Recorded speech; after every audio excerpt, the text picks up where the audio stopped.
Everyone. तर आजच्या व्हिडिओमध्ये आपण जो 2025मध्ये आत्ता मेमध्ये पेपर झाला होता ग्रुप बीचा मेन्सचा, तर तो मेन्सचा पेपर डिस्कस करणार आहोत. एक तर आपल्याला ग्रुप बीच्या मेन्सला काय येऊ शकतं ते पण कळून जाईल, आणि आयोगाने जो काही पॅटर्न थोडाफार चेंज केला की क्वेश्चनचा पॅटर्न किंवा मग क्वेश्चन विचारण्याची ज्यांची शैली आहे तर ती काही चेंज केली का, तर ते आपण बघून घेऊया लेक्चरमध्ये. आणि आता ग्रुप सीची मेन्ससुद्धा होणार आहे, तर त्याच्यामध्ये सुद्धा तुम्हाला काय आहे की 17 मेच्या पेपरचा फायदा होऊ शकतो. ठीक आहे, आपण फक्त इंग्लिशचे याच्यामध्ये क्वेश्चन्स बघणार आहोत आणि ते 45 प्रश्न बघणार आहोत. पॅसेज घेतलेलं नाही आहे, तर पॅसेज काय करायचं तुम्ही सोडवायचं आणि तुम्ही आयोगाच्या कीनुसार त्या पॅसेजला कंपेअर करून बघायचं. पॅसेज कसं की अभ्यासाची गोष्ट नाही ती, तर तुम्ही पॅसेजला तुम्ही स्वतः कंपेअर करून बघा. आता आपला पहिला प्रश्न जो आहे तो 51व्या क्रमांकावर आहे. हां, none of us knew the way. बघा त्यांनी काय विचारलं, क्वेश्चन टॅग विचारलेला आहे आणि नन ऑफ अस.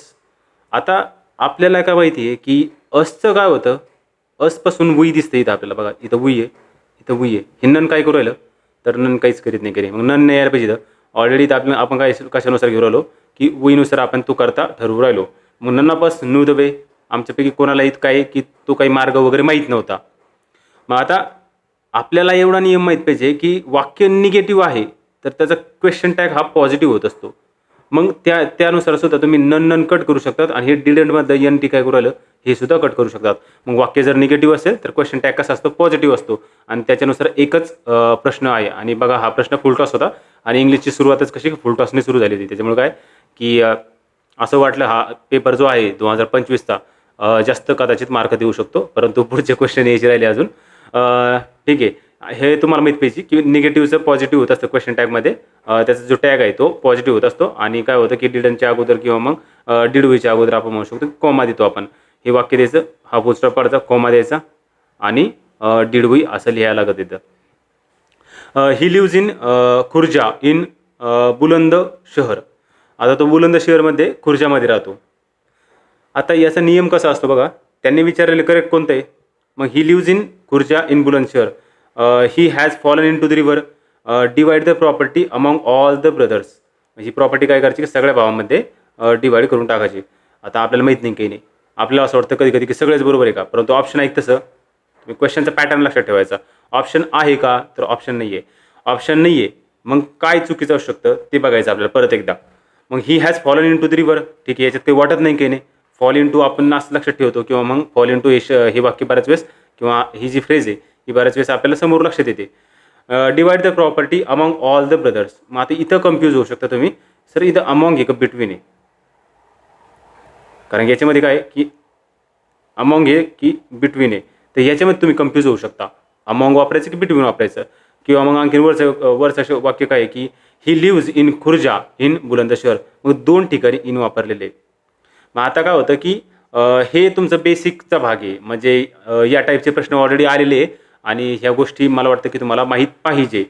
परंतु जरीसुद्धा तुम्हाला असं गृहीत धरलं की तुम्हाला माहीतच नाही काही नाही, मग लक्षात ठेवा की ज्या वाक्यामध्ये जास्तीत जास्त चुकवण्याचे चान्सेस असतात.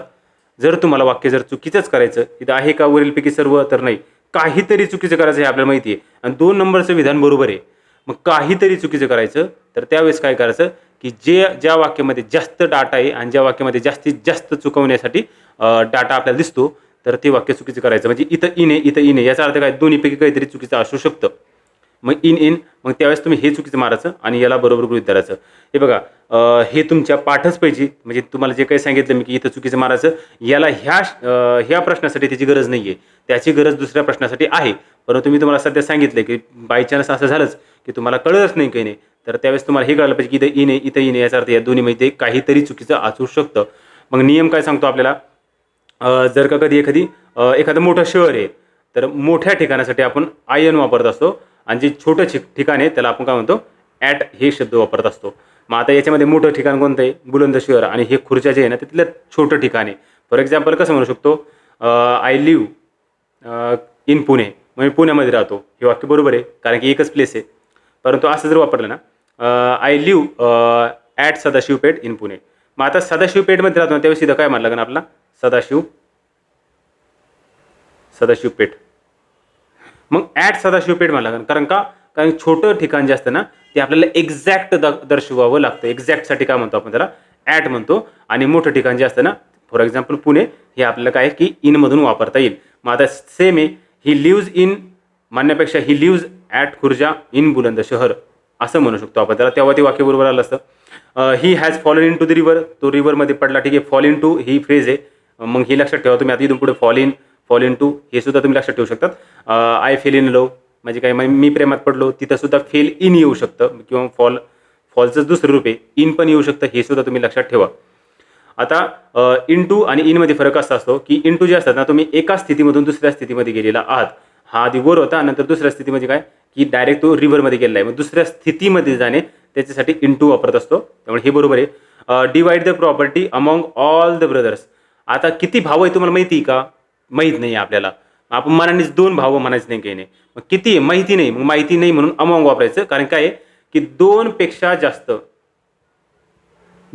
जास्त जर व्यक्ती असेल ना, तर त्यावेळेस काय करतो आपण, अमॉंग वापरतो. आणि बिटवीन कधी वापरतो, हे 2 साठी. मग इथे जर आलं असतं ना ऑल ब्रदर्स ऐवजी 2 ब्रदर्स, 100% बिटवीन आलं असतं आणि त्यावेळेस आपल्याला बिटवीन वापरायला लागलं असतं. नाहीतर त्यांनी जर बिटवीन नाही वापरलं, अमॉंग वापरलं, तर हे चुकीचं. आणि मग कुठेतरी आयोग म्हटलं असतं की ओनली बी असं ऑप्शन करून दिलं असतं. हे तुम्ही लक्षात ठेवा. आता त्यानंतर चूज द करेक्ट अँटोनिम्स. पाठ वाचायच्या टायमाला कसं लक्षात ठेवायचं की हे अँटोनिम्स विचारलेले पहिले त्याला गोल करायचं. म्हणजे काय होतं की आपल्याला सवय होऊन जाते.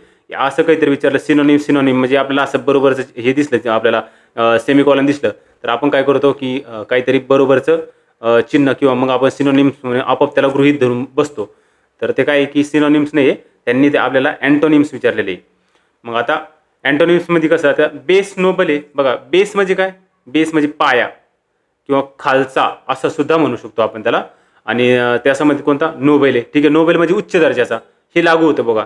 बेस आणि नोबेल लागू होतं. बेस म्हणजे काय, खालच्या दर्जाचा किंवा मग पाया म्हणू शकतो. आणि पुढचं बघितलं तर काय, फ्लोट आणि सिंक आहे. फ्लोट करणे म्हणजे काय करणे, तरंगणे. आणि सिंक म्हणजे काय, बुडणे. सिंक म्हणजे काय, बुडणे. तिथे लिहून घेऊ शकता तुम्ही, बुडणे. फ्लोट म्हणजे तरंगणे आणि सिंक म्हणजे काय, बुडणे. ठीक आहे, हे लागू होतं. म्हणजे याच्यामध्ये दोन्हीमध्ये पण काय अँटोनिम्स आपल्याला दिसते. पण तरी पण वाचून घेऊ पुढचं. कॉमन आणि एक्स्ट्रा बघा. आता वाचायच्या टायमाला काय होतं की कॉमन आणि एक्स्ट्रा हे कळलं नाही, काही नाही आपल्याला. आणि फ्रेश अँड स्टेल सर हे तर अँटोनिम्स हे वाटतं आपल्याला, हे माहीत नाही. मग काय करायचं की वरचं आपल्याला बरोबर दिसतंय ना, तर खालच्याला थोडा जास्त वेळ घेऊन आपण विचार करू शकतो. कॉमन आणि एक्स्ट्रा म्हणण्यापेक्षा त्यांनी कॉमनच्या विरुद्ध एक्स्ट्रा ऑर्डिनरी असा शब्द द्यायला पाहिजे होता. काय द्यायला पाहिजे होता, एक्स्ट्रा ऑर्डिनरी. त्यावेळेस हे सुद्धा बरोबर आलं असतं, हे सुद्धा बरोबर आलेलं असतं. ॲक्विट आणि काय, सॅक्रिफाईस. आता ॲक्विट करणे म्हणजे काय करणे, ॲक्विटचा अर्थ असं म्हणतो की दोषमुक्त करणे. दोषमुक्त करणे. मग ॲक्विट करणे म्हणजे काय, दोषमुक्त करणे.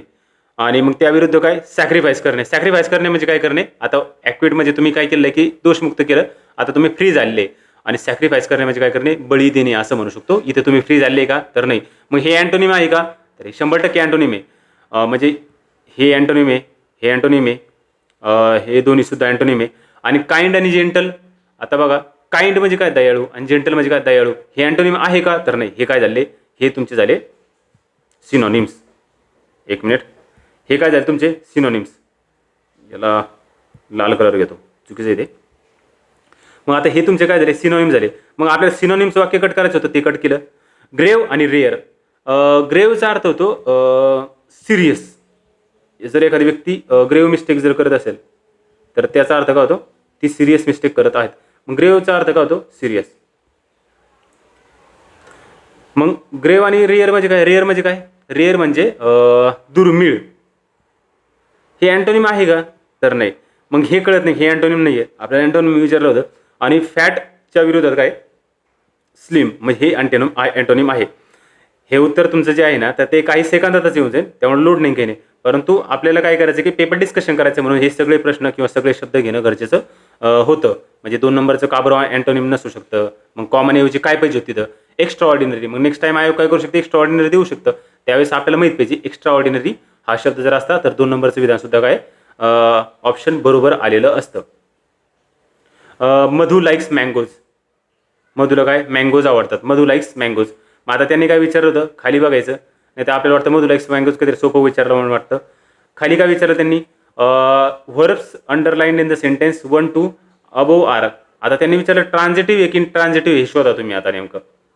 मग आता मधु लाईक्स मँगोज बघा, ट्रान्झिटिव्हचा अर्थ काय होतो, ज्याचा अर्थ होतो सकर्मक. मराठीमध्ये तुम्ही सकर्मक अकर्मक वगैरे वाक्य बघितले असतील तर ट्रान्झिटिव्हचा अर्थ काय होतो सकर्मक. आणि इंट्रान्झिटिव्ह जे असतात ना त्याचा अर्थ होतो अकर्मक. तिथे लिहून ठेवा वाटलं असतं, नसेल माहीत तर. मधु लाईक्स मँगोज. बरं, सकर्मक म्हणजे काय, त्या वाक्यामध्ये कर्म असणे किंवा ऑब्जेक्ट असणे. मधु लाईक्स, मधुला आवडते. अरे पण काय काय आवडतं मधुला? तुमचे बघा, तुम्हाला जर एखादं वाक्य म्हणजे ऑब्जेक्ट जर काढून घेतलं आणि ते वाक्य जर पूर्ण होत नसेल तर ते काय की सकर्मक म्हणजे काय की त्याला कर्म लागतेच असं म्हणू शकतो. पण बऱ्याच वेळेस काय होतं की मुलं काय म्हणतात की सर आम्हाला ते कळतच नाही की नाही, पण काय नेमकं काही मेळच लागत नाही की नाही. मग एक सिंपल गोष्ट तुमच्यासाठी काय आहे की प्रश्न असा विचारायचा की मधु लाईक्स ना, मग आता आपल्याला करता कळायला कोण आहे, मग आवडते कोणाला मधुला, मग मधु हा काय करताय. मग मधुला करताय आणि मधुला काय आवडतं, आवडलेलं काय, प्रश्न विचारायचं. म्हणजे करता काय, करता मधु आहे आणि प्रश्न काय विचारायचा, लिहिलं काय, आणि याचं उत्तर आहे तसं कर्म. बघा लिहिलं काय. आता मग धातू कोणता आहे, लाईक म्हणजे आवड आहे, याला मराठीनुसार लागू शकता तुम्ही. लाईक म्हणजे काय, आवड आहे, म्हणजे आवडलेलं काय किंवा आवडलेलं काय, मँगोज आहे. मग मँगोज काय, कर्म झालं इथं. बघा कर्ता आणि कर्म हे जर वेगवेगळे असेल म्हणजे उत्तर जर तुम्हाला काय की आवडलेलं काय याचं उत्तर जर तुम्हाला वेगळं भेटलं, बघा कर्ता मधु हे कळलं आपल्याला, परंतु आवडलेलं काय उत्तर वेगळं भेटलं म्हणजे काय, आंबे, म्हणजे उत्तर आंबे भेटलेलं याचा अर्थ काय, आंबे कर्म आहे. म्हणजे हे वाक्य काय, हे वाक्य सकर्मक म्हणजे ट्रान्झिटिव्ह आहे. आणि सेकंड विधान कोणतं, the old man sat in the corner. आता बघा वरचंच वाक्य जे आहे ना तर त्याच्यानुसार बघू आपण आता. The old man sat in the corner, बसणारा कोण, ओल्ड मॅन, म्हणजे नारा कोण प्रत्यय लागला याचा अर्थ करता कोण आहे, ओल्ड मॅन आहे. मग करता भेटला आपल्याला. आता बसणारा कोण, ओल्ड मॅन, आणि धातू कोणता आहे, बसणे, किंवा मग वर बसणे. मग बसणेला काय करायचं, लेला प्रत्यय लावून बघू. बसणारा कोण, ओल्ड मॅन, बसलेला कोण, ओल्ड मॅनच. मग बसणारा ओल्ड मॅन आहे म्हणजे करता ओल्ड मॅन आला तुमचा, ओल्ड मॅन. आणि बसलेला कोण, लिहिलं कायचं उत्तर सुद्धा काय आलं, ओल्ड मॅन. मग जेव्हा दोन्हीचं उत्तर तुमचं करताचे त्यावेळेस समजून घ्यायचं की ते वाक्य कसं आहे, इनट्रान्झिटिव्ह आहे, ते वाक्य काय अकर्मक आहे. मग आता त्यांनी काय विचारलं होतं की पहिलं वाक्य काय, ट्रान्झिटिव्ह, हे आपल्याला कळलं. मग पहिलं वाक्य ट्रान्झिटिव्ह, सेकंड वाक्य इनट्रान्झिटिव्ह हे कळलं. पहिलं ट्रान्झिटिव्ह, सेकंड इनट्रान्झिटिव्ह हे बरोबर आहे. आणि मग आपल्याला हे कळलं याचा अर्थ काय की खाली डायरेक्ट घ्यायचं की ऑप्शन किती नंबरचं, 2 नंबरचं ऑप्शन बरोबर येतं आपल्याला, ओनली बी. यानंतर he said to me please spare me your book for 3 days. आता यांनी काय विचारलं आपल्याला, इनडायरेक्ट डिरेक्शन म्हणजे डायरेक्ट टू इनडायरेक्ट करायचं आपल्याला. प्लीज म्हटलेलं आहे, जेव्हा जेव्हा प्लीज येईल ना त्याच्यानुसार जर बघितलं तुमच्या वाक्यामध्ये रिक्वेस्ट शब्द यायला पाहिजे. रिक्वेस्ट म्हणू शकतो किंवा मग प्लीडेड, रिक्वेस्टेड किंवा प्लीडेड. आपल्याला काय करायचं की पास्ट टेन्समध्ये करायचं आहे, रिक्वेस्टेड किंवा मग प्लीडेड. प्लीडेड करणे म्हणजे काय करणे, याचना करणे. प्लीड करणे म्हणजे याचना करणे. मग प्लीडेड म्हणजे काय, याचना केलेली आहे. मग आता तिथं प्लीज शब्द आहे, टोल्ड काय करू तिथं, टोल्ड नाही यायला पाहिजे. आणि लक्षात ठेवा टोल्ड सोबत टू येत नसतं, ते सेड टू सोबत येतं, सेड टू. आणि टोल्ड फक्त सिंग्युलर येतं, एकटाच येतो. ते झुंड में तर सुअर आते, टोल्ड अकेला यात आहे. मग टोल्ड काय, एकटाच येतो. He requested me to spare his book for 3 days. ठीक आहे, बघू आपण हिजला गोल करून बघू. ही रिक्वेस्टेड आहे, ही सजेस्टेड आपण ऑलरेडी बघितलेलं आहे की आपल्याला काय करायचं की प्लीडेड किंवा रिक्वेस्टेड असेल तर बघायचं. सजेस्टेड काय करायचं, कटलं, सजेस्टेड नाही येणार तिथं. आणि he requested me to spare my book for 3 days. बघा आता ही रिक्वेस्टेड मी टू हे इथपर्यंत आलो, हे स्पेअरपर्यंत बरोबर आलो, इथंच चुकीचं आहे काहीतरी. मग याच्याकडे बघण्याची गरज पण नाही काही नाही. काय आता हिज आणि माय. आता वाक्यानुसार जर बघितलं ना तर ही सेड टू मी, तो काय म्हणला, तो मला म्हणाला, मला काय म्हणला, please spare me your book, म्हणजे कृपया मला तुझं पुस्तक. आता हे स्पेअर जे आहे ना तर स्पेअर पार्टवालं म्हणजे काय की शिल्लक ठेवणे असं होतं अर्थ. परंतु ह्या वाक्यामध्ये काय की मला तुझं पुस्तक काही दिवस राहू दे असं, किंवा माझ्याकडे तुझं पुस्तक काही दिवस राहू दे, ह्या अर्थाने ह्या वाक्यामध्ये ते स्पेअर आलेलं आहे. आता स्पेअर मी युअर बुक म्हणजे काय, हे जे हा मी कोणासाठी आहे, please spare me your book, हा मी कोणासाठी आहे आणि हा युअर कोणासाठी आहे. हा मी कोणाचा आहे, हा मी त्याचा आहे. मी कोणासाठी आहे, हीचसाठी आहे. आणि तो युअर बुक म्हणतो ना तर हा युअर कोणासाठी आहे, माझ्यासाठी आहे. हे जो मी आहे ना तर ह्याचा मीचा युअर आहे, मग हे कोणासाठी आहे, माझ्यासाठी. आणि डायरेक्ट इनडायरेक्टचा नियम कसा असतो की जर इथं मी असेल तर वाक्यामधला जो माझ्यासाठीचा काही शब्द आहे तर त्याच्याऐवजी काय करायचं की आपण स्वतः आहोत त्या ठिकाणी असं गृहीत धरायचं. मग आता कसं लागू होईल ते, he requested me to spare his book. आता इथं काय युअर बुक, युअर बुक म्हणजे काय, तो मला म्हणतो तुझं पुस्तक, मग मी दुसऱ्याला सांगा टायमाला म्हणून की तो मला म्हणतो की माझं पुस्तक. मी ज्यावेळेस दुसऱ्याला व्यक्तीला बोलन त्यावेळेस तुझं ऐवजी मी काय करेन, हीज ऐवजी माझं पुस्तक म्हणजे माय बुक म्हणून तिथं. मग त्याने काय रिक्वेस्ट केली आहे, he requested me to spare my book for 3 days. इथे हीज येणार नाही की नाही माय बुक, आणि हीज का बरं येणार नाही, आणखीन एक रिझन काय ते. आता ह्या वाक्याचा अर्थ बघा तुम्ही, ही रिक्वेस्टेड त्याने मला विनंती केली, कोणाला विनंती केली, मला विनंती केली, त्याने मला विनंती केली की त्याचं पुस्तक, बघा याचा अर्थानुसार काय, त्याचं पुस्तक 3 दिवसासाठी त्याच्याकडे ठेव. मग तू विनंती करीन का मला त्याचं जर पुस्तक असलं तर, ऍक्च्युअली ते माझं पुस्तक आहे म्हणून विनंती करीन ना. मग ह्या वाक्याला काही सेन्सच बनत नाही काही, त्यानुसार तुम्ही अर्थ सुद्धा लक्षात ठेवू शकता. त्याचं पुस्तक, त्याने मला रिक्वेस्ट केली की त्याचं पुस्तक त्याच्याकडेच 3 दिवसासाठी ठेवून द्यायचं, मग ते मला का बरं विनंती करीन, तो त्याचं पुस्तक आहे ना. मग इथं त्या वाक्यानुसार जर बघितलं त्याला अर्थ पण नाही की नाही, म्हणून तुम्ही 4 नंबरचं उत्तर मारणं अपेक्षित आहे. 56 नंबरचं, this would set the pattern for generation. आता त्यांनी काय विचारलंय की identify the correct meaning of the underlined word.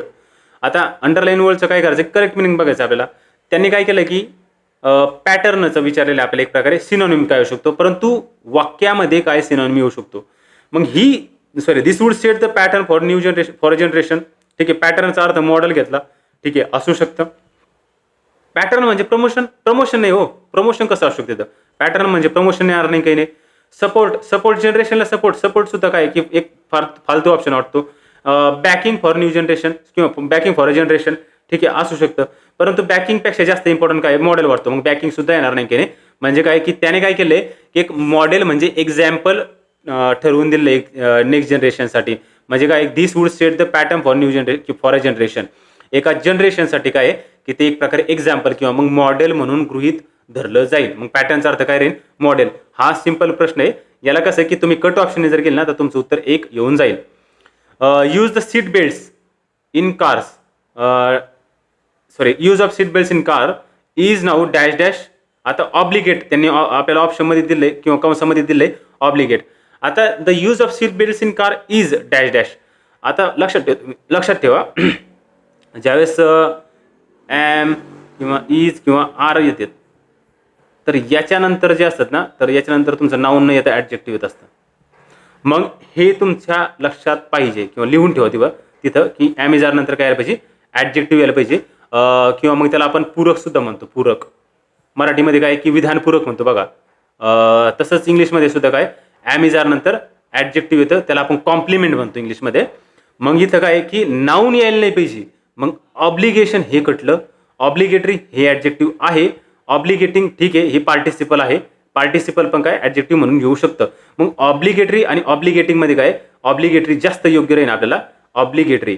मग काय की ॲमेझॉन नंतर ज्यावेळेस कधी ॲडजेक्टिव्ह येईल तर ते काय की ऑब्लिगेटरी येईल. ऑब्लिगेटिंग का बरं नाही येणार, हे जे ॲडजेक्टिव्ह आहे ना तर हे आलं जर असतं तर कदाचित हे व्हर्ब म्हणून आलं असतं.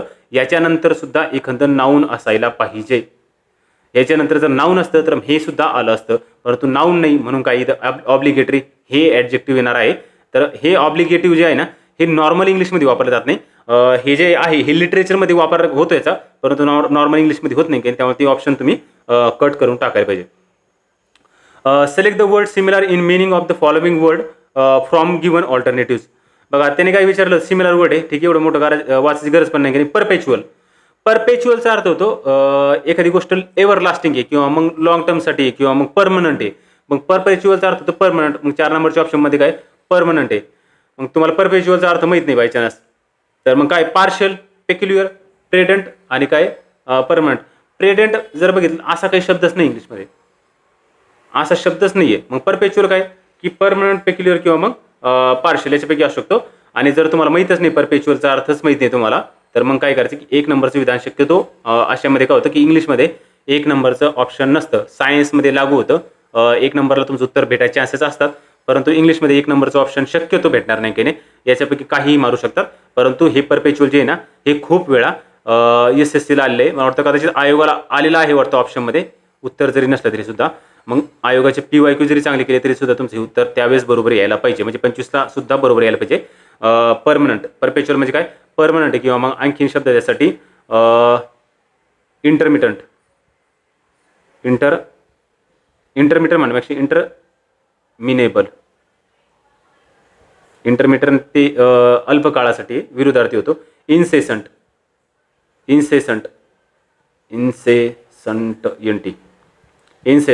म्हणजे अविरत. इंटरमिनेबल म्हणजे काय, अविरत. परमनंट म्हणजे काय, एकदम परमनंट. पेरेनियल सुद्धा म्हणू शकतो आपण त्याला बरं का. पेरेनियल रिव्हर्स असतात. एव्हरलास्टिंग आणखीन एक शब्द बघा, एव्हरलास्टिंग.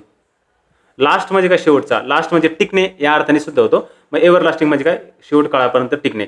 मग बघा, इंटरमिनेबल, परमनंट, इन्सेसंट आणि एव्हरलास्टिंग हे सुद्धा शब्द तुम्ही तिथे लिहून ठेवू शकता, एव्हरलास्टिंग. त्यानंतर याला कट करतो मी, पॉज करून लिहून ठेवा त्याला.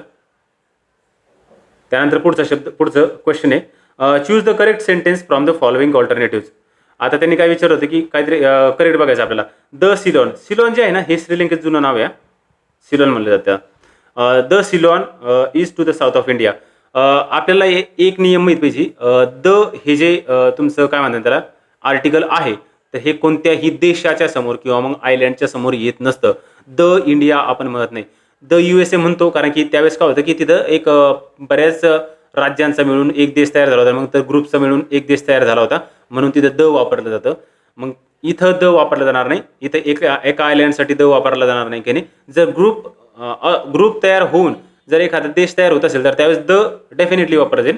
परंतु नॉर्मल देशाच्या समोर तुम्हाला द दिसणार नाही. की नाही, त्यामुळे द इंडिया, द सिलॉन हे नाही यायला पाहिजे. मग द वाला ऑप्शन कटलं. मग Ceylon is to south of India आणि Ceylon is to the south of India. जेव्हा एखादी दिशा असते ना, बघा, इंडिया समोर द लागणार नाहीये, त्यासमोर द नाहीये, परंतु दिशा असेल तर दिशा समोर द लागतं. म्हणजे साऊथ आहे, the south, the north, the east, इथे द लागतं. म्हणून काय, सेकंड नंबरचं ऑप्शन आपलं बरोबर आहे. He is more philosopher than a poet. आता यांनी काय विचारले, कॉम्प्लेक्स सेंटेन्स ओळखायचं आपल्याला विचारलेलं आहे. He is more philosopher than a poet. मग आता दॅन जे आहे ना, तर हे दॅन हे ना, हे सबऑर्डिनेट कंजंक्शन आहे. म्हणजे आता हे जे वाक्य आहे, या दॅन या सबऑर्डिनेट इथं लिहून ठेवतो, सबऑर्डिनेट कंजंक्शन. सबऑर्डिनेट कंजंक्शनने दॅन हे जोडलेलं आहे. आणि त्याने काय विचारलं, कॉम्प्लेक्स सेंटेन्स विचारलेलं आहे. दॅन हे सबऑर्डिनेट कंजंक्शनने जोडलेले. आणि या सबऑर्डिनेट कंजंक्शनने जर का कधी क्वालिटीज जर जोडल्या, क्वालिटीज कम्पेअर केल्या म्हणू शकतो आपण त्याला, कम्पेअर करणे. क्वालिटीज जर कम्पेअर करणारे वाक्य जर जोडले असेल ना, तर ते वाक्य जे असतं ना, ते कॉम्प्लेक्स असतं.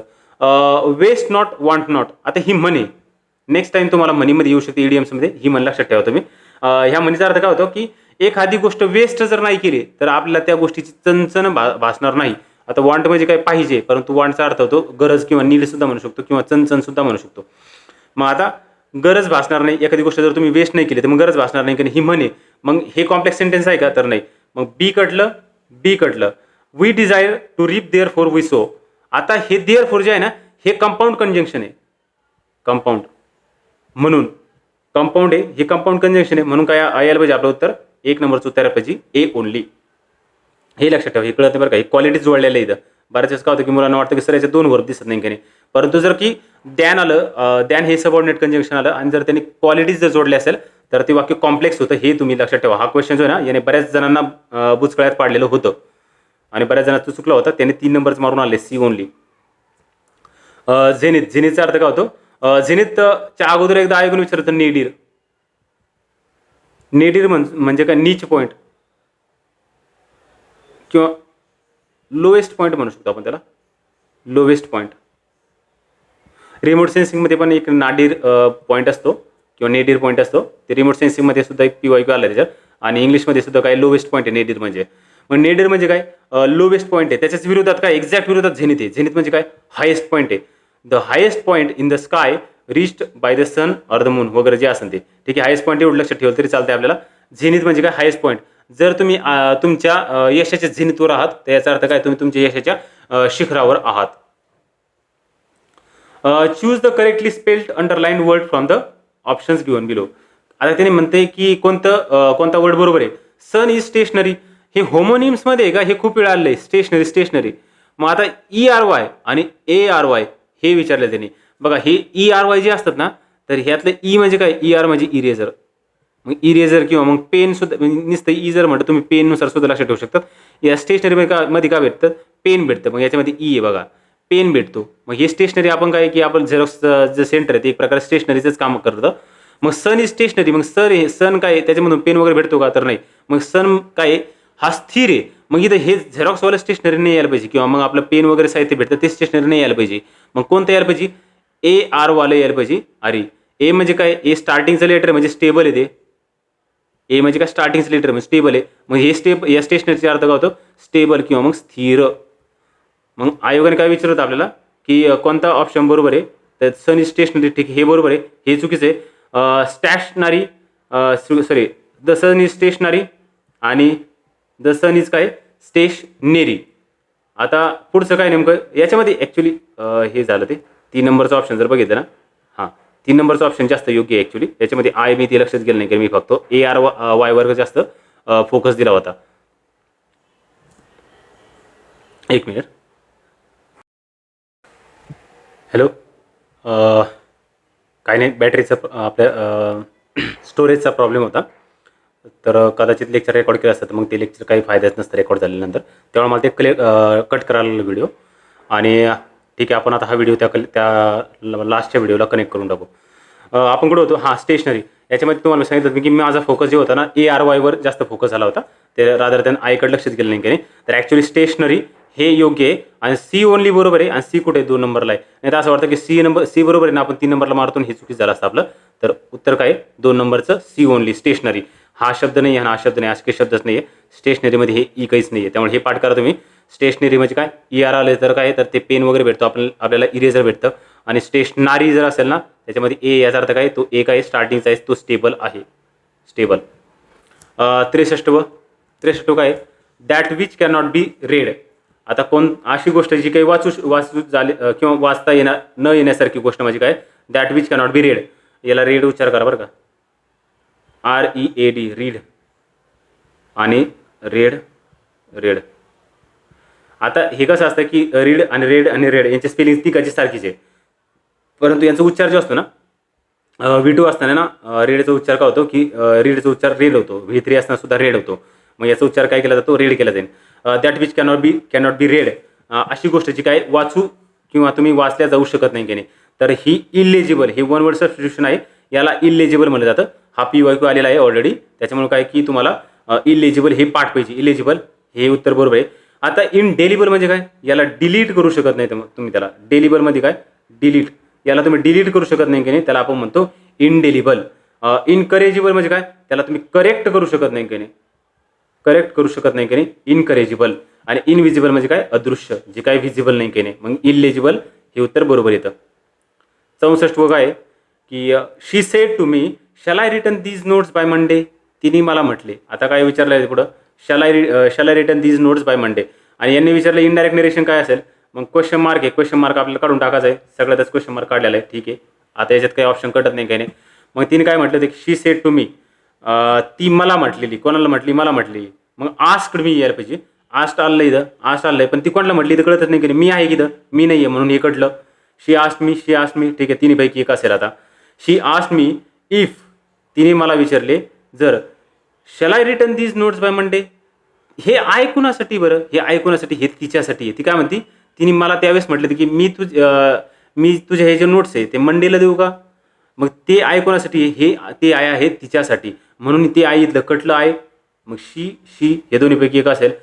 मग शी शूड, शालचं काय झालं, शूड झालं आहे.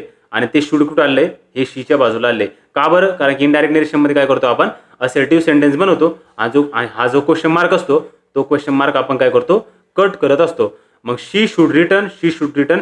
आता दोज आणि दीज आहे, इथं काय दिलं की दीजचं दोज होतं, हे नियम आपल्याला पाठ पाहिजे.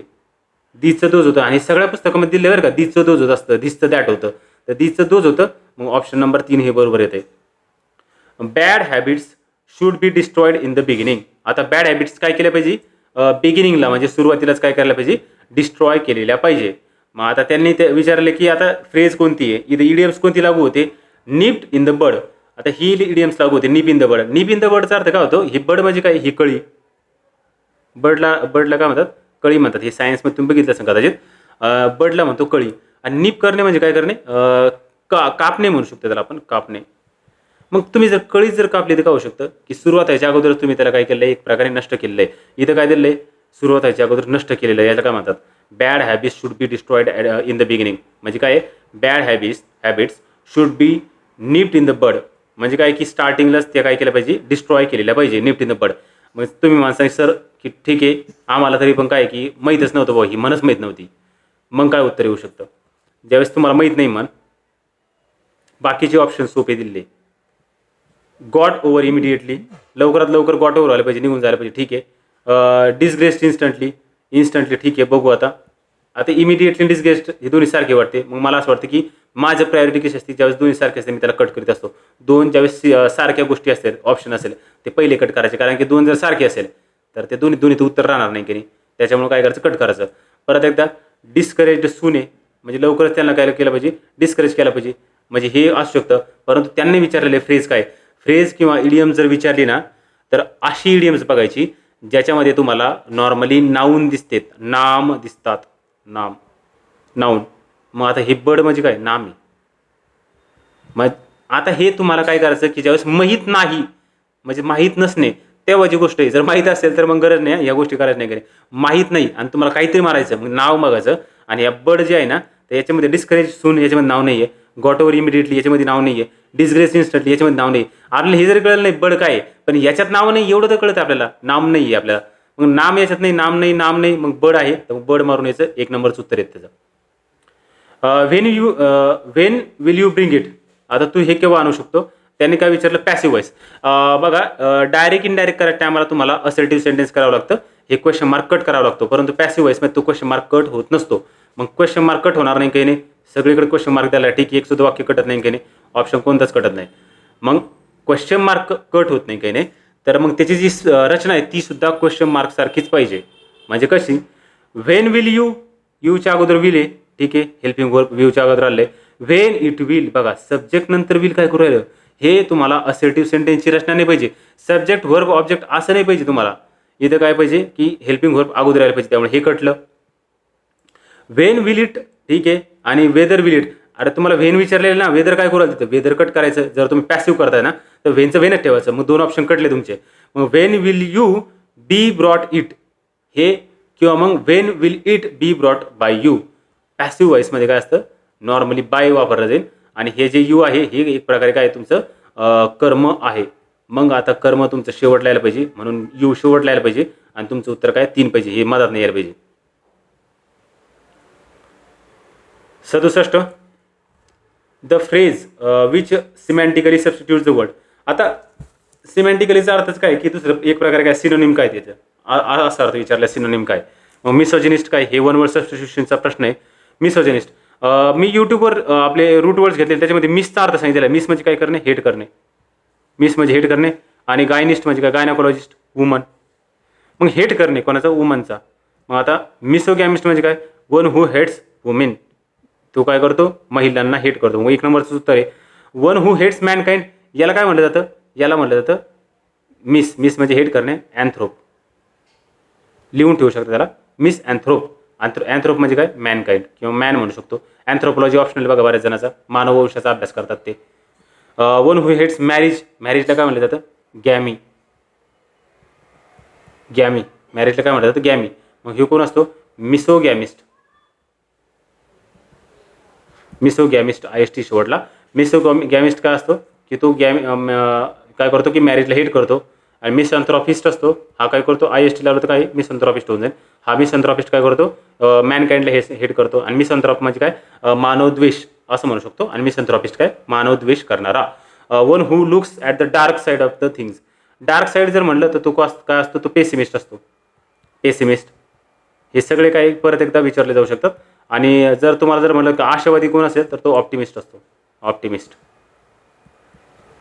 We are going to discuss all the issues in details. We are going to, आता आपण काय करणार आहोत? डिस्कशन करणार आहोत सगळ्या इश्यूचं. आपण काय करणार आहोत? डिस्कशन करणार आहे. कधी? लगेच करणार आहोत. याचा अर्थ काय? Action in the near future.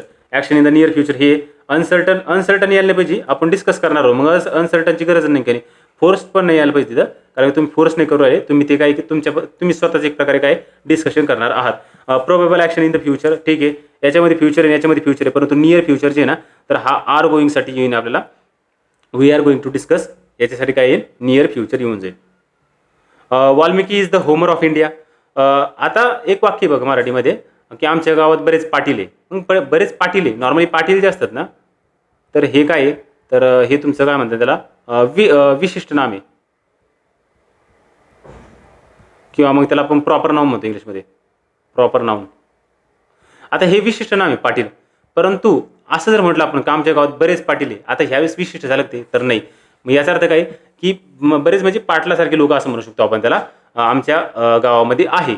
मग हे जे पाटील शब्द आहे तो काय इथं तो सामान्य नाम म्हणून आलाय, सामान्य नाम, म्हणजे जरी तो विशेष नाम असला तरी सुद्धा ज्यावेळेस म्हणतो आपण की आमच्या गावात बरेच पाटील आहे तर तेव्हा तो सामान्य नाम म्हणून आलेला आहे, म्हणजेच कॉमन नाउन. मग आता Valmiki is the Homer of India. आता होमर जे आहे ना, तो होमर हा माणूस आहे, हे विशेष नाम आहे, परंतु वाल्मिकी जे आहे ना, तर वाल्मिकी हा भारताचा होमर आहे, मग इथं तो सामान्य नाम म्हणून काम करतो, काय सामान्य नाम, हे लक्षात ठेवा तुम्ही. The underline proper noun in the sentence above has been, ठीक आहे, युज्ड ॲज अ, आता यूज काय केलं त्याचा, ते नाऊन कसं आहे, प्रॉपर नाऊनचा वापर कसा केला आहे, कॉमन नाऊन म्हणून केला आहे, कलेक्टिव्ह नाऊन म्हणून केला आहे, की मटेरियल नाऊन म्हणून केला आहे, की अब्स्ट्रॅक्ट नाऊन म्हणून केला आहे. त्यांनी काय विचारलं आपल्याला, काय म्हणून केलं आहे, तर ते काय, तर ते कॉमन नाऊन म्हणून वापर केला आहे. मटेरियल ऐकते तर नाही. ॲब्स्ट्रॅक्ट म्हणजे भावना वगैरे काय म्हणतात त्याला, की ज्या गोष्टी आपण बघू शकत नाही, की आपल्याला काय म्हणतात त्याला टच करू शकत नाही, ॲब्स्ट्रॅक्ट नाऊन नाही. कलेक्टिव्ह नाऊन म्हणजे काय, त्याच्यामध्ये काही ग्रुप आहे का, तर नाही, मग कलेक्टिव्ह नाऊन सुद्धा नाही, तर ते काय कॉमन नाऊन आहे, आणि ते किती नंबरला आहे, ते 3 नंबरला आहे. ते पण लक्षात ठेवा बरं का, आयोग काय करतात, असं सिंपल प्रश्न विचारतात ते 3 नंबरला करून देतात. आणि आणखीन एक लक्षात ठेवासारखी गोष्ट आहे आयोगाच्या पॅटर्ननुसार, ज्यावेळेस असा प्रश्न येतो ना, जर का कधी ऑप्शन असे जर आले मागं पुढं, तर समजून घ्यायचं की आपल्याला एकदम बेसिकचा विचार करायचा आहे. बेसिकमध्ये काय आपल्याला थोडंफार जे येतं त्याच्यावर उत्तर निघत असतं, मग असे जर ऑप्शन आले तर, कारण की आयोगच म्हणा तुम्ही बेसिकचा विचार करा, आणि जे बेसिकचा विचार करते ते कुठं गणते. पण मग आपण काय लक्षात ठेवायचं की असं काहीतरी विचारलं ना, तर आयोगाचं उत्तर एकदम सिंपल बेसिक आहे, म्हणजे बाकीच्यांनी हे मारलं मी एकटाच हे मारतो असं नाही करायचं, बाकीच्यांनी जे उत्तर दिलं याच्यातलं तेच मारून यायचं, फक्त खाली लक्षात ठेवायचं ए कुठे आहे ते, नाही तर तुम्ही 1 नंबरला ए करसाल आणि डी बरोबर येईन असं चुकन तुमचं. त्यानंतर dash your income before spending it recklessly. आता हा प्रश्न खरं सांगायचं म्हटलं तर हा टफ प्रश्न आहे, हा प्रश्न कुणालाच जमलेला नाही 25चा. मग आता त्यांनी काय विचारलंय, कास्ट आउट. आता कास्ट आउट करणे म्हणजे काय करणे, हे मला माहिती, बहिष्कृत करणे. कास्ट आउट करणे म्हणजे बहिष्कृत करणे, आणि कास्ट अप करणे याचा अर्थ माहीत नाही, आणि कास्ट अप आउट करणे याचा सुद्धा अर्थ माहीत नाही, आणि कास्ट अप करणे म्हणजे काढून टाक हे सुद्धा माहीत होतं. म्हणजे पेपरमध्ये मी क्वेश्चन सॉल्व्ह करत होतो, म्हणजे पेपरमध्ये, हा एक्झाम हॉलमध्ये, तर कास्ट आउटमध्ये बहिष्कृत करणे, कास्ट अप करणे म्हणजे काय, काढून टाकणे, हे सुद्धा माहिती आहे. कास्ट अप करणे, कास्ट अप आउट काय हे माहीतच नाही काही नाही. मग cast up your income before spending it recklessly, आणि कास्ट अबाउट युअर इन्कम. मग मला ज्यावेळेस असं आलं होतं काहीतरी, तर मग मी लक्षात ठेवतो की हा जो अप वगैरे शब्द असतो, किंवा मग असा शब्द असतो ऑफ, ज्यावेळेस अप किंवा ऑफ असे शब्द येतात ना, मला कळलंच नाही ना, तर मी हे उत्तर मारित असतो. मग यावेळेस काय केलं की मी हे 2 नंबरचं उत्तर मारलं होतं, आणि हा जो कास्ट अप आहे तर तो हा माझा बरोबर आला होता. मी हे नाही म्हणत की बरोबर यायलाच पाहिजे, परंतु मी काय मारतो की OFF वाला जर असेल ना, आणि एक ऑप्शन असतं तुमचं OF वाला ऑफ, मी हे नाही मारणार, हे मारीन. मग याच्यामध्ये काय करतो, मला माहीत नसेल तर हे उत्तर मारीन, किंवा मग UP जर असेल, अप जर असेल तर मी काय करतो की अबाउटपेक्षा अपला प्रेफरन्स देतो. तुम्ही सुद्धा काय करू शकता, त्या अँगलने जर विचार होत असेल तर करा, नाहीतर हे जर तुमचं चुकलं तरी काही लोड नाही, काही खूप कमी खूप कमी मार्क पडलेले यावर्षी मुलांना लँग्वेजमध्ये. The word which means notice of death especially in newspaper. आता न्यूजपेपरमध्ये आपण नोटीस देतो डेथची, मग त्याचा अर्थ काय होतो, त्याचा अर्थ होतो ऑबिच्युरिटी. हा PYQ आहे, हा येणं अपेक्षित होतं तुम्हाला. एक्झाईल करणे म्हणजे काय करणे, याला वनवास म्हणू शकतो आपण. वनवास म्हणजे काय, रामाला एक्झाईल केलं होतं, वनवास किंवा देशाबाहेर काढणे, त्याला सुद्धा आपण काय म्हणू शकतो, एक्झाईल म्हणू शकतो. समन्स जे असतात ना, हे काय करतात, न्यायालय करीत असतं. समन्स काय, न्यायालय करीत असतं. म्हणजे समन्स नाही यायला पाहिजे, एक्झाईल नाही यायला पाहिजे, ऑबिच्युरी येईल. हां, सोजर्न पाठ करा तुम्ही, हा जर माहीत असेल तर. सोजर्न म्हणजे काय, तात्पुरता मुक्काम. सोजर्न पाठ करा तुम्ही, तात्पुरता मुक्काम. मग सोजर्न, तात्पुरता मुक्काम नेक्स्ट टाइम यायला पाहिजे तुम्हाला, किंवा येऊ शकतो तुम्हाला परत एकदा. ऑबिच्युरी म्हणजे काय असतं की डेथची नोटीस, किंवा आपण त्याला काय म्हणतो की कोणी जर गेलं तर मग द्वितीय वर्ष, तृतीय वर्ष किंवा 50 वर्ष वगैरे असं काहीतरी आपल्याला एखाद्या आजोबाचा फोटो दिसतोय आपल्याला आणि त्याच्यावर लिहिलं जातं की पुण्यस्मरण किंवा मग द्वितीय वर्ष वगैरे लिहिलं जातं. त्याला काय म्हणतात आपण, त्याला आदरांजली किंवा मग श्रद्धांजली म्हणण्यापेक्षा इंग्लिशमध्ये ऑबिच्युरी हा शब्द वापरला जाईल. What is the meaning of to blow one's on trumpet? आयोगाचा दत्तक प्रश्न आहे. येणं अपेक्षित फुल टॉस आहे. स्वतःचीच टिपाणी वाजवणे म्हणू शकतो आपण त्याला. प्रेज वन सेल्फ हे किंवा मग टू बोस्ट. आयोगाने मला लास्ट टाइम काय दिलं होतं? To boast. बोस्टची स्पेलिंग बघा, टू बोस्ट वन सेल्फ. एखाद्याच काय करायचं, बडाय मारणे, त्याला आपण म्हणतो to blow one's on trumpet. To, आता बघा ठीक आहे, तुम्हाला हे माहिती आहे, तुम्हाला 100% यायला पाहिजे, परंतु नेक्स्ट टाइम म्हण आलीच असं गृहीत धरू आपण, अशी काहीतरी म्हण आली आणि तुम्हाला काहीच कळलं नाही काही, मग काय मारायचं उत्तर? आता हे यायलाच पाहिजे, पण नेक्स्ट टाइम जर काही आलं तर मी हे जे सांगितलं तुम्हाला तर ते तुम्ही लक्षात ठेवायचा प्रयत्न करा. तुम्हाला ट्रम्पेट दिलं आहे ना, ऑप्शनमधून पहिले ट्रम्पेट करायचं, कट करायचं. कारण की म्हणीमध्ये आहे का, जे काही नाऊन आहे, तुम्हाला जे सांगितलं होतं का म्हणीमध्ये काय तर नाऊन आहे तर मी नाऊनला प्रेफरन्स देईन, नामाला प्रेफरन्स देईन. कुठं सांगितलं तुम्हाला बघा, निप इन द बर्ड इथं सांगितलं तुम्हाला. मग इथं लक्षात ठेवा, बर्ड शब्द आहे का, सॉरी निप इन द बर्ड परत एकदा बघू आपण त्याला. कुठे गेला तो निप इन द बर्ड? खाली का? हां, बर्ड शब्द आहे का या अर्थामध्ये? दिसतोय का तुम्हाला? नाही दिसत. निप शब्द दिसतो का? नाही दिसत. मग म्हणीमध्ये एक्झॅक्ट शब्द दिसत नसते कधी.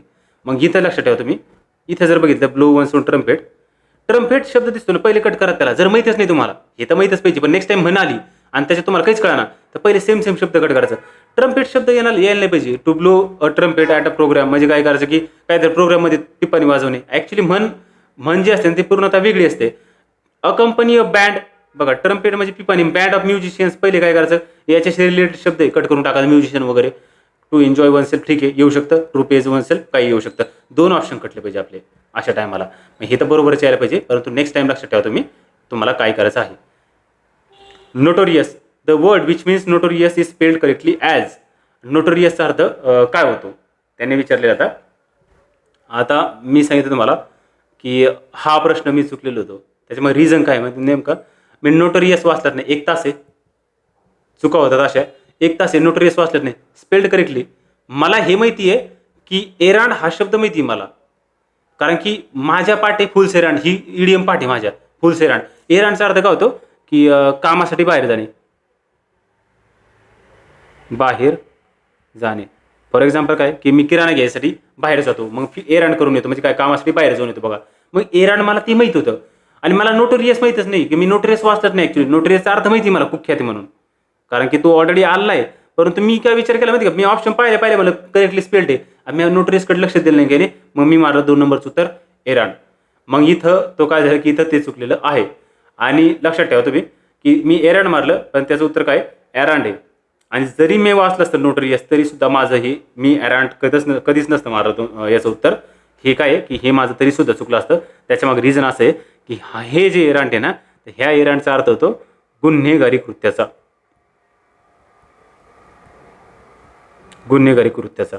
म्हणजे मी जर नोटोरियस जर वाचलं असतं मी 100% एक मारलं असतं आणि तरी सुद्धा चुकलो असतो. कारण का याच्यामध्ये काय कुख्यात आहे, नोटोरियस आहे आणि एरांडचा अर्थ काय गुन्हेगारी कृत्याचा, तेव्हा सुद्धा चुकलं असतं. म्हणजे हा प्रश्न जो आहे ना हा तुमचा चुकायलाच पाहिजे, कारण की तुम्ही हे उत्तर नाही मारलं, हे मारणार नाही. जर तुमचा खूप अभ्यास आहे तरी सुद्धा तुम्ही एककडेच यायला पाहिजे आणि हे प्रश्न चुकायलाच पाहिजे. मी चुकून काय केलं करेक्टली स्पेल्ड म्हणून मी एरांड वाचलं, मला ती ही म्हण जास्त माहिती आहे किंवा मग हे पाठ आहे माझ्या, तेव्हा मी 2 मारलं. आणि जरी मला ते लक्षात आलं असतं नोटोरियस आहे तरी सुद्धा मी चुकलो असतो, मी 1 मारलं असतं. तर आता याचं उत्तर काय आहे, याचं उत्तर आहे 3 नंबरचं एरांट. हे पाठ करा तुम्ही. आता काय की हा प्रश्न खूप डिफिकल्ट होता, सॉल्व जवळ होणार नाही कधी. जर कोणी म्हणत असेल की तुमचं सॉल्व व्हायला पाहिजे तर ते चुकीचं बोलून राहिलं. They were working hand in glove with the authorities. आता हँड इन ग्लव्ह जी ना तर ही आपल्या लेक्चरमध्ये पण मी काय केली ही म्हण घेतलेली आहे. आता आपलं लेक्चर काय की आपलं इडियम्स फ्रेजेसचं लेक्चर घेऊन आलो मी. त्याची काय द अकॅडमी आहे बघा, द अकॅडमी. मी हा जो व्हिडिओ आहे ना तर द अकॅडमीसोबत स्पॉन्सर करणार आहे. म्हणजे काय त्याला एक प्रकारे तुम्हाला ज्यावेळेस तुम्ही सबस्क्राईब करायचं ऑप्शन म्हणजे क्लिक करायचं बटनावर सबस्क्रिप्शनच्या, तेव्हा ते द अकॅडमीचं तुम्हाला चिन्ह दिसून येईल. तर तुम्ही द अकॅडमीचं ॲप्लिकेशन डाउनलोड करू शकता. त्याच्यामध्ये सुद्धा मी काय केलं ही इडियम घेतली आहे. हँड इन ग्लोव्ह हा PYQ आहे, तुम्हाला यायलाच पाहिजे यावेळेस सुद्धा. मग करेक्ट मिनिंग काय हँड इन ग्लोव्हचा, in cooperation. Hand in glove म्हणजे काय इन कोऑपरेशन. खास करून हँड इन ग्लोव्ह जे आहे ना हे निगेटिव्ह अर्थाने वापरलं जातं, म्हणजे गुप्त कटामध्ये सहभागी होणे. म्हणजे police were working hand in glove with the thieves. पोलिसांनी काय केलं की थ्यूजसोबतच काय केलं, एक प्रकारे संगनमत केलं होतं, असा त्याचा अर्थ होतो. हा निगेटिव्ह अर्थाने वापरला जातो. संगनमत करणे किंवा मग कोऑपरेशन करणे, एकमेकाला सहाय्य करणे, पण कसं, गुप्त कटामध्ये सहाय्य करणे. He gave out that he was soon going to Canada. त्याने काय केलं की गेव आउट करून टाकलं, म्हणजे काय अनाऊन्स केलं आहे त्याने, किंवा मग ॲडमिटेड आहे, किंवा मग शेअर्ड द न्यूज आहे, किंवा सजेस्टेड आहे. ठीक आहे, सजेस्टेड येणार नाही की नाही, तिन्हीपैकी एक येऊ शकतं. आणि हा प्रश्न मी परत एकदा म्हणून हा टफ आहे. वरचा आता टफेस्ट आहे, परंतु हा टफ आहे. हा सुद्धा जर कोणी म्हणत असेल की बरोबरच यायला पाहिजे, तरीसुद्धा काय होऊ शकतं की नाही, बरोबर येणं खूप अवघड आहे, तुम्ही अनाऊन्स मारणं खूप अवघड आहे. एक तर काय म्हणू शकतो, ही गेव आउटला तुम्ही असं म्हणू शकतो त्याने आता ॲडमिट केलं. आम्ही म्हणत होतो तू चाललाय आणि तू म्हटला नाही नाही मी जाणार नाही काही नाही, आणि शेवटला त्याने ॲडमिट केलं की मी कॅनडाला जाणार आहे, असं सुद्धा अर्थ निघू शकतो त्याचा, जर तुम्ही काढायचं जर म्हटलं तर. पण ॲक्च्युअली काय त्याचं उत्तर आहे अनाऊन्स्ड आहे, त्याने अनाऊन्स केलं आहे, किंवा मग शेअर्ड द न्यूज असं वाटतं आपल्याला, की वाक्यानुसार शेअर्ड द न्यूजसुद्धा योग्य वाटतं, पण त्याचं उत्तर काय अनाऊन्स्ड आहे. आता तुम्ही नेक्स्ट टाइम अनाऊन्स पाठ करून ठेवा, तुमचं उत्तर चुकणं अपेक्षित आहे. हे तर नाही मारायला पाहिजे काही करून, या तिन्हीपैकी काहीही मारा, जर बरोबर आलं तर बेस्टच आहे. चुकणं अपेक्षित आहे. मी सुद्धा चुकलो होतो, मी त्याला ॲडमिटेड म्हणून मारलं होतं. If I had money I might go in for a new car. जर माझ्याकडे जर पैसे असते तर मी काय केलं असतं की मी नवीन कारमध्ये गेलेलो असतो. ठीक आहे, इफ आय हॅड मनी, त्याने काय विचारलं की वरचं जे वाक्य आहे तर ते काय एक्सप्रेस करतं. जर माझ्याकडे पैसे असते तर मी नवीन कारमध्ये गेलो असतो. माझ्याकडे पैसे आहे का, नाही आहे, मग मी नवीन कार घेईन का, तर नाही घेणार, म्हणजे माझ्याकडे ऑलरेडी पैसे नाही आहे सध्या. मग ती कंडिशन जी आहे ना ती जनरल ट्रूथ येणार नाही, प्रोबेबल येणार नाही, कारण की प्रोबेबल कंडिशन जी असते ना ही प्रेझेंटमध्ये असते. म्हणजे काय, माझ्याकडं आधी तर काय झालं की इफ आय हॅड मनी, माझ्याकडे पैसे असते तर, पण प्रॉबेबल कंडिशनमध्ये काय असतं माहिती का, ती गोष्ट होऊ शकते. इफ इट रेन्स, किंवा मग if it rains we will stay here. जर पाऊस पडला तर आम्ही इथे थांबू. बघा, जर पाऊस पडला तर आम्ही थांबू, याचा अर्थ काय की पाऊस पडला तर थांबतील, हे म्हणजे ही गोष्ट होऊ शकते. पाऊस जर पडला ही थांबू शकतात. परंतु इथं काय झालं, इफ आय हॅड मनी, माझ्याकडे पैसे असतात मी गाडी घेतली असती, याचा अर्थ माझ्याकडे पैसेच नाहीये, मग मी गाडी घेणार पण नाही, माझ्याकडे पैसे नाही मी गाडी घेणार नाही. मग प्रॉबेबल म्हणजे काय की जी गोष्ट होऊ शकते ज्याची प्रोबॅबिलिटी आहे, त्याच्यामध्ये काय आहे, इफचं वाक्य जे असतं ना हे प्रेझेंट टेन्समध्ये असतं. प्रोबेबल कंडिशनमध्ये जनरल ट्रूथ म्हणजे काय, हे साधं वाक्य असतं. I go to the school every day, हे जनरल ट्रूथ आहे. मग हे साधे वाक्य, यामुळे हे पण नाही यायला पाहिजे. If I had money impossible किंवा इम्प्रॉबेबल. आता इथं लक्षात ठेवा, ह्या दोन्हीमध्ये कन्फ्युजन होतं. इम्पॉसिबल जे असतं ना हे पास्ट परफेक्ट टेन्समध्ये असतं, पास्ट परफेक्ट टेन्समध्ये असतं, आणि इम्प्रॉबेबल हे पास्ट टेन्समध्ये असतं. नाही तुम्ही म्हणता सर हॅड दिसतंय मला याच्यामध्ये, ही पास्ट परफेक्ट आहे, तर नाही, हॅड हे काय, हे हॅड हे V2 आहे. इथं हॅड जर आलं असतं ना, हॅड मग हे पास्ट परफेक्टमध्ये गेलं असतं, आणि इथं माईट हॅव आलं असतं, माईट हॅव गॉन, मग त्यावेळेस काय झालं असतं, हे इम्पॉसिबल झालं असतं. मग याचं उत्तर काय, इम्प्रॉबेबल. इम्प्रॉबेबलमध्ये लक्षात ठेवा पास्ट टेन्स येतो. बघा हे फॅक्ट्स आहेत एक प्रकारे, हे तुम्हाला पाठ करावं लागेल, अदरवाईज तुमचा हा प्रश्न बरोबर येणार नाही की नाही. परंतु हा एक्झॅक्ट वाक्य नाही, परंतु ह्या टाईपचे ऑलरेडी प्रश्न आले. मग तुम्ही जर PYQ चांगला अभ्यास केला तर मग हे प्रश्न तुमचा चुकायला नाही पाहिजे. जर चुकले असे प्रश्न तर मग काय होऊ शकतं, हे जर चुकले अनाऊन्सचे, किंवा मग तुमचा हा जर चुकला इराणचा, मग काही प्रॉब्लेम नाही. पण असे जर चुकत जर चालले तर मग आपण रेसच्या बाहेर पडतो. Identify the following sentence punctuated correctly. The prince asked why are you so sorrowful. आता याने काय केलं होतं, पंक्च्युएशन द्या म्हणते ते. मग व्हाय आर यू, आता व्हाय आणि आर यू याचा अर्थ हेल्पिंग वर्ब वापरलं, आणि त्याच्यानंतर काय करताय, किंवा मग सब्जेक्ट आहे हेल्पिंग वर्ब नंतर. मग याचं जे पॅटर्न आहे तर तो पॅटर्न कसा आहे, क्वेश्चन मार्कचा आहे, पण शेवटला क्वेश्चन मार्क आहे का, तर नाही. मग हे कटलं. आर यू आहे, क्वेश्चन मार्क आहे, ठीक आहे असू शकतं. आर यू आहे, शेवटला क्वेश्चन मार्क आहे, ठीक आहे बघूया आपण.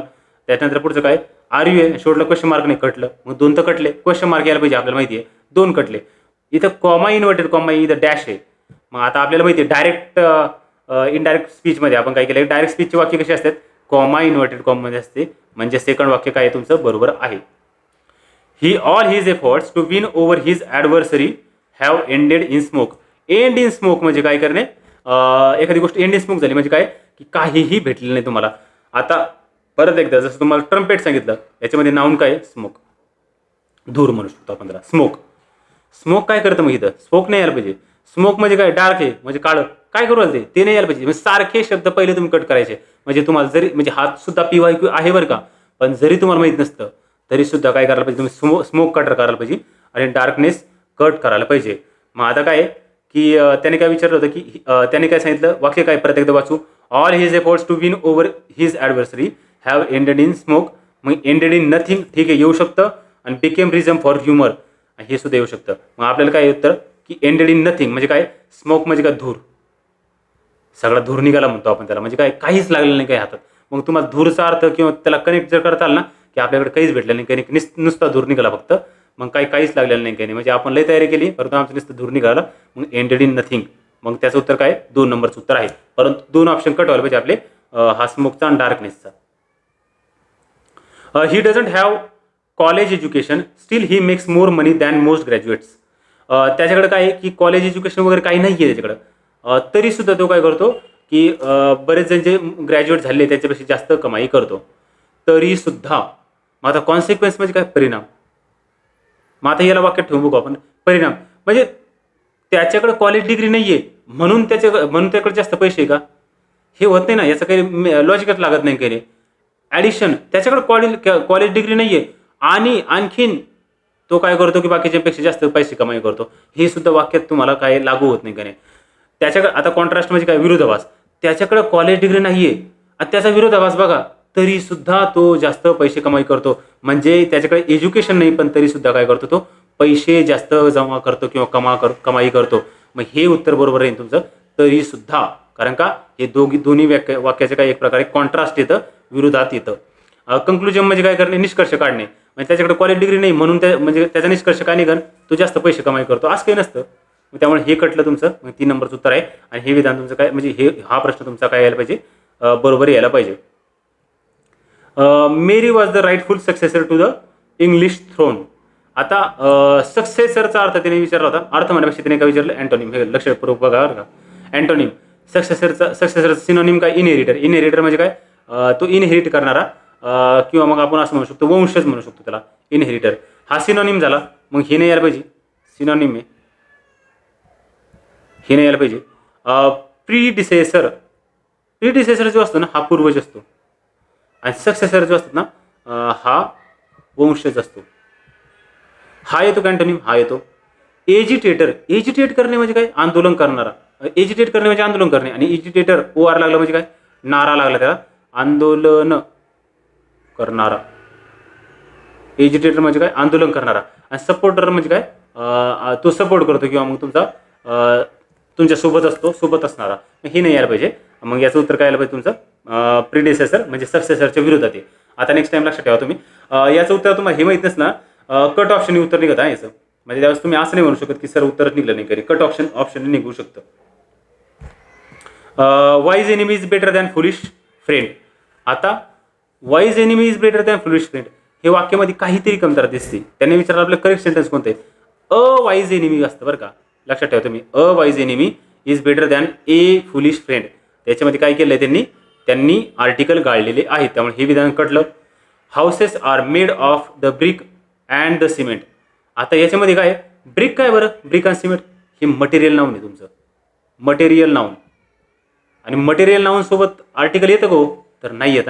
आर्टिकल नसतं, आर्टिकल नाही, द कटलं. मग houses are made of brick and cement असं पाहिजे, त्यामुळे हे विधान कटलं. Honest is the best policy, काहीच नाही माहीत सर आपल्याला हे वाक्य लहानपणापासून ऐकलं, हे बरोबर आहे. मग ते बरोबर आहे ना, ह्या दोन्हीकडे पैकी काहीतरी बघायचं. आणि मग काय की आपल्याला माहिती आहे की मटेरियल नावासोबत काही पण आर्टिकल येत नाही काही नाही, त्यामुळे बी कटलं. तुमचं विधान सी बरोबर आहे. आणि जरी तुम्हाला काय होतं की काही कळलं नाही बऱ्याच वेळेस, तर तुम्हाला काय करतं, हे जो पॅटर्न आहे क्वेश्चनचा, तर हे खूप मदतीचं ठरतं तुमच्या बरं का. हा पॅटर्न तुम्हाला मदत करतो.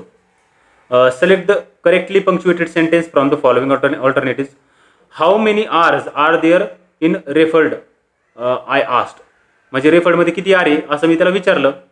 ठीक आहे, how many r's are there आहे म्हणजे काय, हेल्पिंग व्हर्ब आहे, नंतर सब्जेक्ट आहे.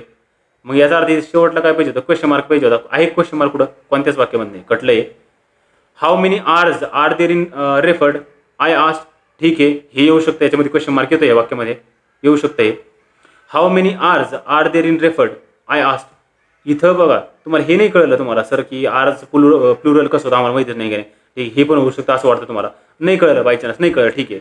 पण हे तर कळतं ना आपल्याला, इथं डबल इन्व्हर्टेड कॉमा आणि इथं नाही आहे, मग हे कटलं ना.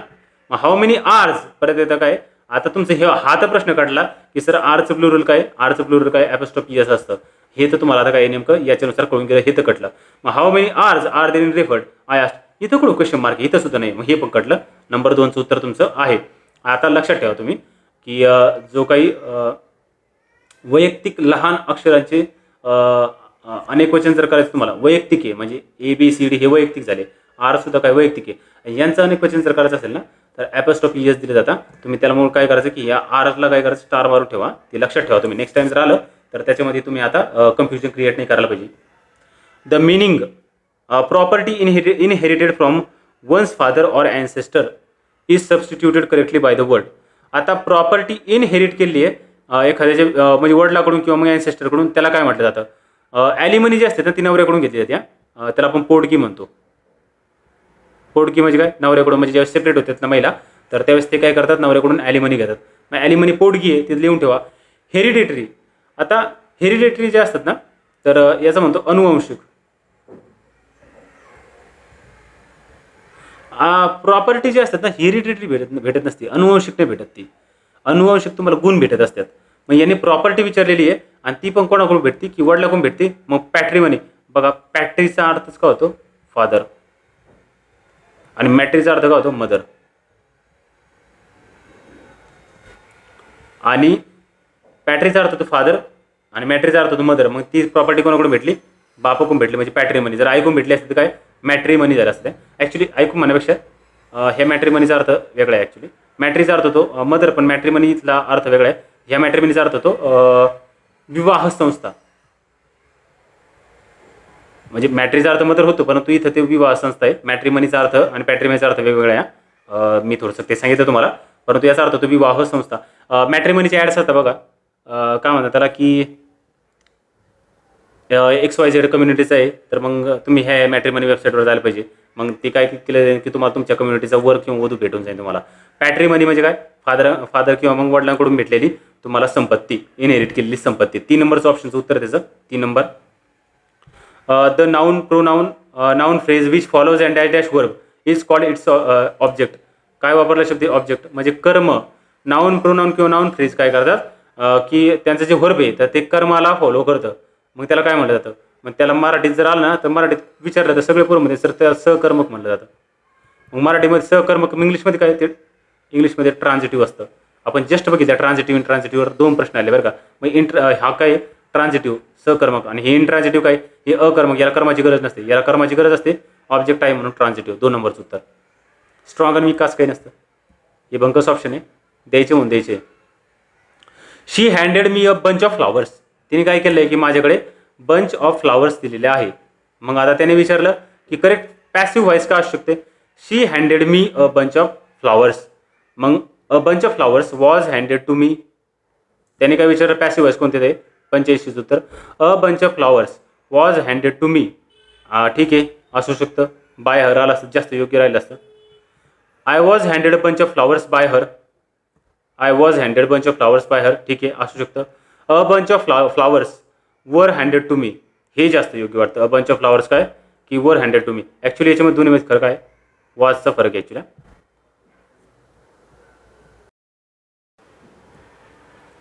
शी handed me a bunch of flowers. आता बघा लक्षात ठेवा, याच्यामध्ये 2 कर्म आपल्याला दिसतात. एक म्हणजे मी, हा अप्रत्यक्ष कर्म आहे. कसा कर्म आहे, अप्रत्यक्ष. त्याला इनडायरेक्ट ऑब्जेक्ट म्हणतो आपण इंग्लिशमध्ये, आयो. आणि अ बंच ऑफ फ्लावर्स काय तर हे डायरेक्ट ऑब्जेक्ट आहे. आता इनडायरेक्ट ऑब्जेक्ट आणि डायरेक्ट ऑब्जेक्ट कसे ओळखायचे बघा. तुम्हाला आता सांगितलं होतं की कर्म ज्यावेळेस ओळखायचं आपल्याला, तर लिहिलं काय आपण हा प्रत्यय विचारतो. मग आता शी हँडेड मी, हँड म्हणजे काय की तिने माझ्या हातामध्ये दिले, पण काय दिलेलं काय तर फ्लॉवर्स आहे. आणि कोणाला दिले ही सुद्धा उत्तर काय असतं की तुमचं ऑब्जेक्टच असतं, परंतु ते इनडायरेक्ट ऑब्जेक्ट असतं. मग आता दिलेले काय फ्लॉवर्स काय झालं की डायरेक्ट ऑब्जेक्ट झाले तुमचे, कारण की ते वस्तुवाचक आहे. आणि वस्तुवाचक जी गोष्ट असते ना ती तुमची डायरेक्ट ऑब्जेक्ट असते. आणि कुणाला दिले हा प्रश्न जर विचारला, कुणाला दिले, तर त्याचं उत्तर जे भेटतं ना तर ते तुमचं इनडायरेक्ट ऑब्जेक्ट असतं, म्हणजे मला किंवा मी आहे ना, तर मी म्हणजे मला. कुणाला दिले, मला दिले, म्हणजे मी, हा तुमचा इनडायरेक्ट ऑब्जेक्ट आहे. आणि लक्षात ठेवा, जेव्हा कधी तुम्हाला असं मी येतं किंवा मग अ बंच ऑफ फ्लावर्स अशा दोन दोन गोष्टी दिसतात तुम्हाला, दोन दोन ऑब्जेक्ट दिसते. त्यातलं व्यक्तिवाचक कोणतं असतं तर अप्रत्यक्ष असतं, आणि वस्तुवाचक जे ऑब्जेक्ट असतं ना तर ते तुमचं डायरेक्ट ऑब्जेक्ट असतं. She handed me a bunch of flowers. मग आता रचना जी असते ना पॅसिव्ह व्हॉइसची, तर पॅसिव्ह व्हॉइसची रचना ऑब्जेक्टपासून सुरुवात होती, ऑब्जेक्टपासून. आणि कधी पण लक्षात ठेवा, जेव्हा तुमचं द्विकर्मक किंवा मग दोन कर्म असणारं एखादं जर क्रियापद असेल तर त्या वाक्याचं पॅसिव्ह व्हॉइस करायच्या टायमाला तुम्हाला काय होतं की दोन ऑब्जेक्टनी तुमचं पॅसिव्ह व्हॉइस सुरुवात होऊ शकते. एक म्हणजे काय, एका वाक्यास तुम्ही इनडायरेक्ट ऑब्जेक्टनी सुरुवात करू शकता, आणि दुसऱ्या वाक्याची काय डायरेक्ट ऑब्जेक्टनी तुम्ही त्या वाक्याची सुरुवात करू शकता. मग आता यांनी काय दिलेलं आहे आपल्याला, शी हँडेड आहे. मग आता हे V2 आहे. आता लक्षात ठेवा तुम्ही की V2चं जे पॅसिव्ह व्हॉइस होत असतं ना तर B+V3 व्हायला पाहिजे, B+V3. मग आता हे V2 आहे ना तर B सुद्धा काय यायला पाहिजे आपलं V2चं यायला पाहिजे, म्हणजे दुसरं रूप यायला पाहिजे. मग V2 कोणतं आहे, हँडेड आहे, आणि आपल्याला दुसरं रूप घ्यायचं बीचं. बीचे रूप कोणते असतात, एम इज आर. हे त्याचे हे रूप कसे आहे त्याचे, हे प्रेझेंट टेन्स मधले.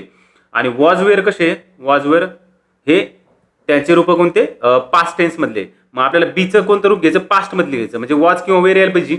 मग हे वॉज किंवा वर, वॉज किंवा वर घ्यायचं, दोन्हीपैकी एक घ्यायचे आपल्याला. मग आता वाक्यात बघू आपण कसे की वॉज किंवा वर का कशामध्ये. वॉज हँडेड, ठीक आहे, B+V3 येतं, हे V3 आहे, हे बी आहे आलंय. वॉज हँडेड परत एकदा हे बी आहे, बी म्हणजे पास्ट टेन्स मधलं बी आहे, आणि हे V3 आलंय चालतंय.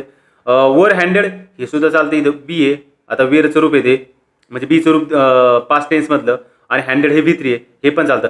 हॅव बीन हँडेड हे नाही यायला पाहिजे, हे सुद्धा नाही यायला पाहिजे, कारण का आपण काय करतो की सिंपल पास्ट असेल ना तर याचं सुद्धा रूपांतर आपल्याला एक प्रकारे सिंपल पास्टमध्येच ठेवायला पाहिजे, पॅसिव्हमध्ये.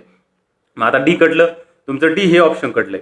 आता जर तुम्ही लक्षात ठेवलं म्हणजे लक्ष दिलं तर ए आणि सी हे सारखेच आहे, फक्त फरक कशाचे त्याच्यामध्ये, वाचन वरचा, आणि दोन्हीमध्ये सुद्धा B+V3 आहे. मग a bunch of flowers was handed to me हे बरोबर आहे की a bunch of flowers were handed to me. आता बरेच जण काय म्हणतात सर हे फ्लावर्सनुसार मला असं वाटतं की तो वर यायला पाहिजे, तर ऍक्च्युअली जे आहे ना तर तो जो करता आहे तुमचा, तर इथं आता ऑब्जेक्ट आहे, आणि ऑब्जेक्टच एक प्रकारे काय तुमचं एक करता म्हणून निवडलं, किंवा मग ऑब्जेक्ट स्टार्टिंगचं, तर ऑब्जेक्टनुसार तुमचं हे क्रियापद यायला पाहिजे ना. तर खरं ऑब्जेक्ट तुमचं हा बंच आहे, बंच किती आहे, एकच आहे, म्हणून हे वर न येता काय यायला पाहिजे, वॉज यायला पाहिजे. मग हे कटलं, सी कटलं तुमचं, आणि ए तर घ्यायचं आहे आपल्याला, मग ए ह्या ऑप्शनमध्ये आहे, आणि हे सुद्धा बी सुद्धा कटून गेलं तुमचं. बी तर आपल्याला काय बरोबर आहे दिसतंयच आपल्याला, कारण की ए घेतलं तर आपण बी आपोआप येऊन जातं. आणि फिक्स डोक्यात ठेवा, जेव्हा कधी तुम्हाला डायरेक्ट आणि इनडायरेक्ट ऑब्जेक्ट असे दोन ऑब्जेक्ट दिसतात तर त्या पिरियडमध्ये तुमचे दोन प्रकारे पॅसिव्ह व्हॉइस होऊ शकतं. म्हणजे त्याची सुरुवात जी आहे डायरेक्ट ऑब्जेक्टनी सुद्धा होऊ शकते, आणि इनडायरेक्ट ऑब्जेक्टनी सुद्धा होऊ शकते. आता 86वा प्रश्न, डिमिनिटिव्ज विचारले त्यांनी आपल्याला. काय विचारलं, डिमिनिटिव्ज. डिमिनिटिव्हचा अर्थ होतो कमीपणा आणणे, किंवा मग कमीपणा कशात येतो ते बघणे आपल्याला. कमीपणा कशामध्ये आहे, किंवा कमी कशाला, म्हणजे याचं बारीक रूप कसं तयार होईल. बुकचं बुकी काही बारीक रूप वाटतंय का, तर नाही. वीकचं वीकन ठीक आहे, होऊ शकतं, असू शकतं, कारण की वीक मुळातच काय म्हणताला, वीक फिबल म्हणजे काय की तो दुबळा आहे. वीकन केलं म्हणजे आणखीन दुबळा गेला, ठीक आहे, असू शकतं, माहीत नाही.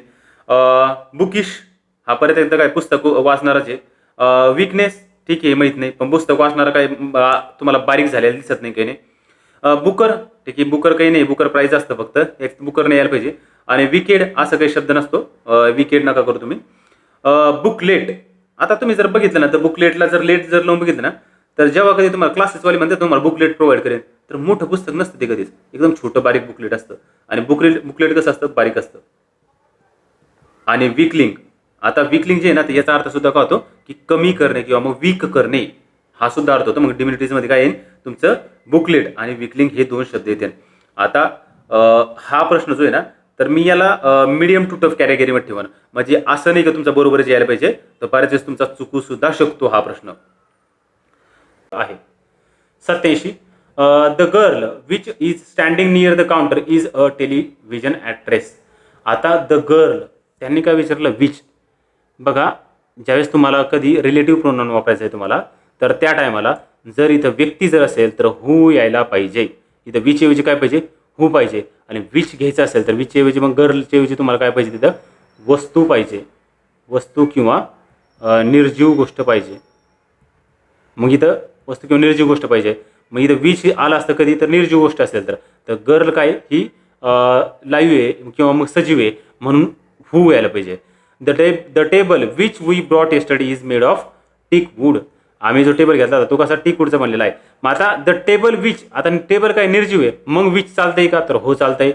द जेंटलमॅन हू, जेंटलमॅन कोण आहे, मॅन आहे, माणूस आहे, किंवा मग ह्युमन म्हणू शकतो. मग यावेळेस इथे यायला पाहिजे काय यायला पाहिजे, इथं हू चालतं. इथं who came in the morning has left a note for you, हे बरोबर आहे.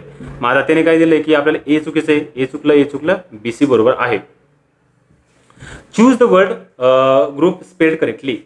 आता प्रश्न सोपा आहे, फक्त काय होईल की तुमचं थोडेसे डोळे बिंगतील, परंतु प्रश्न मुळात सोपा आहे.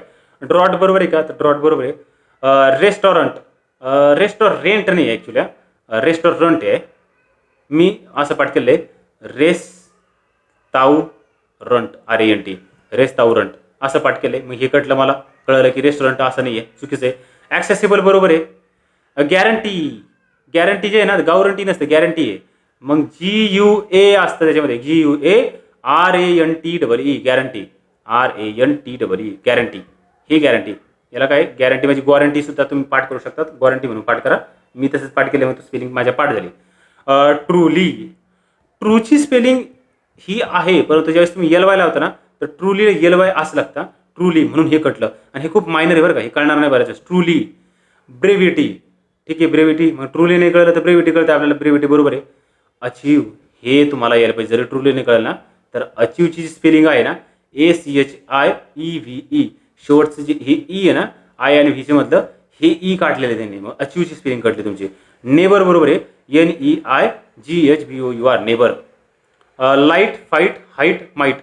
आता त्याने काय केलं की सगळे शब्द विचारले ना, आपल्या वाटतं बरोबरच काय करू. हे हाईट असं नाही आहे, हाईटची स्पेलिंग काय आहे, HEIGHT, हाईटची स्पेलिंग ही आहे, HEIGHT. हाईटची स्पेलिंग तुम्हाला जर विचारली काय, तुम्ही म्हणसा सर HEIGHT बरोबर सांगसाल, पण ऑप्शनमध्ये जर दिलं ना, तर लाईट, फाईट, हाईट, माईट सगळं सारखे दिसते ना आपल्याला. मग काय होतं की आपण HEIGHT कडे फोकसच जात नाही आपलं कधी. अमॅट्युअर, अमॅट्युअर म्हणजे काय, अमॅच्युअर म्हणू शकतो आपण त्याला. अमॅट्युअर म्हणजे हौशी. टेंटेटिव्ह, टेंटेटिव्ह म्हणजे काय, करणे. टेंटेटिव्ह म्हणजे आयोग देते बघा, तुम्हाला टेंटेटिव्ह डेट दिली जाईल. टेंटेटिव्ह म्हणजे काय की आता भविष्यात कधी होईल एक्झाम माहीत नाही, की नाही, तात्पुरती डेट दिली जाईल तुम्हाला तुमच्यासाठी एक्झामची. कंटिंजन्सी म्हणजे आकस्मिक, कंटिंजन्सी फंड असतो बघा, पॉलिटीमध्ये वाचला असेल. आणि समराईज म्हणजे काय करणे, एखादी गोष्ट समराईज करणे. तुम्हाला सर मला तरी पण नाही कळलं स्पेलिंग काय काय नाही, माहितीच नाही काय नाही. समराईजमध्ये काय दिलं आहे, त्यांनी एक्सप्लेन केलं रे भाई, हे बरोबर आहे. कंसामध्ये येस लावलं त्यांनी, तुम्ही झेड घ्या किंवा येस घ्या, दोन्ही पण बरोबर आहे. नाही तर समराईजला तुम्ही झेड म्हणून चुकीचं नका करू. पण त्यांचं म्हणणं की तुम्ही हे चुकीचं नाही करायला पाहिजे, मग हे वाक्य, हे तुमचं विधान बरोबर यायला पाहिजे. ते म्हणते हे बरोबर आहे, नाही जर कळलं तर काय मारायला पाहिजे, हे मारायला पाहिजे. आणि हा प्रश्न जरी माहीत नसेल तरी सुद्धा हा प्रश्न सगळ्यांचा बरोबर आलेला आहे. 89, my sister is cooking dinner every evening. आता ग्रामॅटिकल करेक्ट काय म्हणलेले. आता याच्याशी संबंधित जर विचारलं ना तुम्हाला, तर मग तुम्हाला टेन्सचे रूल माहीत पाहिजे. जर एखादी व्यक्ती जर एखादी गोष्ट डेली जर करते ना, तर मग ते जे असतं ना, हे सिम्पल प्रेझेंट टेन्समध्ये असतं. प्रेझेंट, सिम्पल प्रेझेंट टेन्समध्ये असतं. प्रेझेंट कंटिन्युअस नाही यायला पाहिजे, पास्ट कंटिन्युअस नाही यायला पाहिजे, present continuous, present perfect continuous सुद्धा नाही यायला पाहिजे. तर सिम्पल प्रेझेंट, फक्त कुक्स यायला पाहिजे. I wake up at 8 o'clock, लहानपणी म्हणतो ना आय गो टू स्कूल. अरे मी दररोज शाळेत जातो म्हणून आय गो टू स्कूल आहे, आय वेंट टू स्कूल नाही आहे. किंवा I am going to school every day असं नसतं, आय गो टू स्कूलच म्हणतो लहानपणापासून. मग आय गो टू स्कूल जे आहे ना, तर ते सिम्पल प्रेझेंटमध्ये आहे. म्हणून माय सिस्टर कुक्स जे आहे ना, तर हे सुद्धा काय सिम्पल प्रेझेंटमध्ये आहे. का बरं, कारण की समोर काय एव्हरी इव्हनिंग आहे, नित्याची सवय आहे म्हणून. आता पुढचे विचारले सिनॉनिम्स. मग सिनॉनिम्स काय, रिनाऊन. रिनाऊन म्हणजे काय, एखादी गोष्ट जर रिनाऊन असेल ना, तर ती एकदम काय म्हणतात त्याला, फेमस आहे, फेमस म्हणू शकतो आपण, प्रसिद्ध.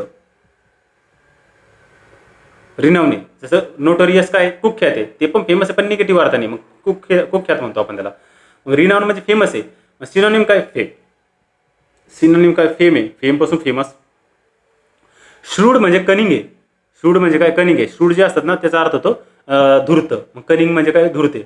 ट्रान्झियंट, ट्रान्झियंट म्हणजे काय, ब्रीफ. थोडक्यात ट्रान्झियंट म्हणजे काय, क्षणभंगूर. ट्रान्झियंट म्हणजे क्षणभंगूर, आणि त्याचं सिनोनिम काय, ब्रीफ आहे, थोडक्यात आहे. आणि स्टर्न जो असतो ना, याचा अर्थ तो कठोर. आणि हार्श जो असतो ना, ही सुद्धा कठोर आहे. आपण म्हणतो ना हार्श रियालिटी, बाबा कट ऑफ जो दिवस वाढत चालला, ही हार्श रियालिटी आहे. किंवा मग स्टर्न रियालिटी सुद्धा म्हणू शकतो आपण त्याला. मग आता एचं उत्तर 4 आहे, एचं उत्तर 4, 4 ठीक आहे, नाही कळलं. बीचं उत्तर 1 आहे, बीचं उत्तर 1 आहे, 3 नंबरला, 3 नंबरचं ऑप्शन आहे. सीचं उत्तर 3 आणि 4चं, डीचं उत्तर काय, 2 हार्श आहे. हा प्रश्न काही तुम्हाला जरी सगळे माहीत असले ना तर हे याचे बरेच शब्द वापस आले, जसं की स्टुडंट करीन हा PYQ आहे, ट्रान्झिएंट परत एकदा आला आहे, त्यामुळे मग हे तुम्हाला उत्तर येऊ शकतं तुम्हाला PYQ चांगले केले तर. PYQ कडे कसं दुर्लक्ष करू नका, चांगले करून ठेवा. त्यानंतर 91 त्याने काय विचारलं, करेक्ट ऑर्डरमध्ये काय, लेट्स ओपन द विंडो. ठीक आहे, असू शकते किंवा बरोबर वाटतं आपल्याला. Let's open not the window, अरे त्यांनी अफर्मेटिव्ह सेंटेन्स विचारलेले आणि आपल्याला नॉट काय करू राहिलं, अफर्मेटिव्ह म्हणजे काय, होकारार्थी. होकारार्थी, मग नॉट काय करू राहिलं, let's open not the window. Actually जरी वापरायचं असलं तरी तुम्हाला नाही कळलं सर, अफर्मेटिव्ह विचारलं काय विचारलं नाही कळलं आम्हाला माहिती नाही काही नाही, पण लेट्स ओपन नॉट असं नसतं, लेट्स नॉट ओपन असतं. म्हणजे त्यांनी नॉटची काय केली की पोझिशन चेंज केली, जरी तुम्हाला वरच नाही कळलं तरी खालच्या पोझिशननुसार कळलं पाहिजे की नॉटची पोझिशन चेंज केली त्यांनी. Let the window to open. आता लेटच्या वाक्यामध्ये काय असतं माहिती का, बेअर इन्फिनिटिव्ह असतं, बेअर इन्फिनिटिव्ह.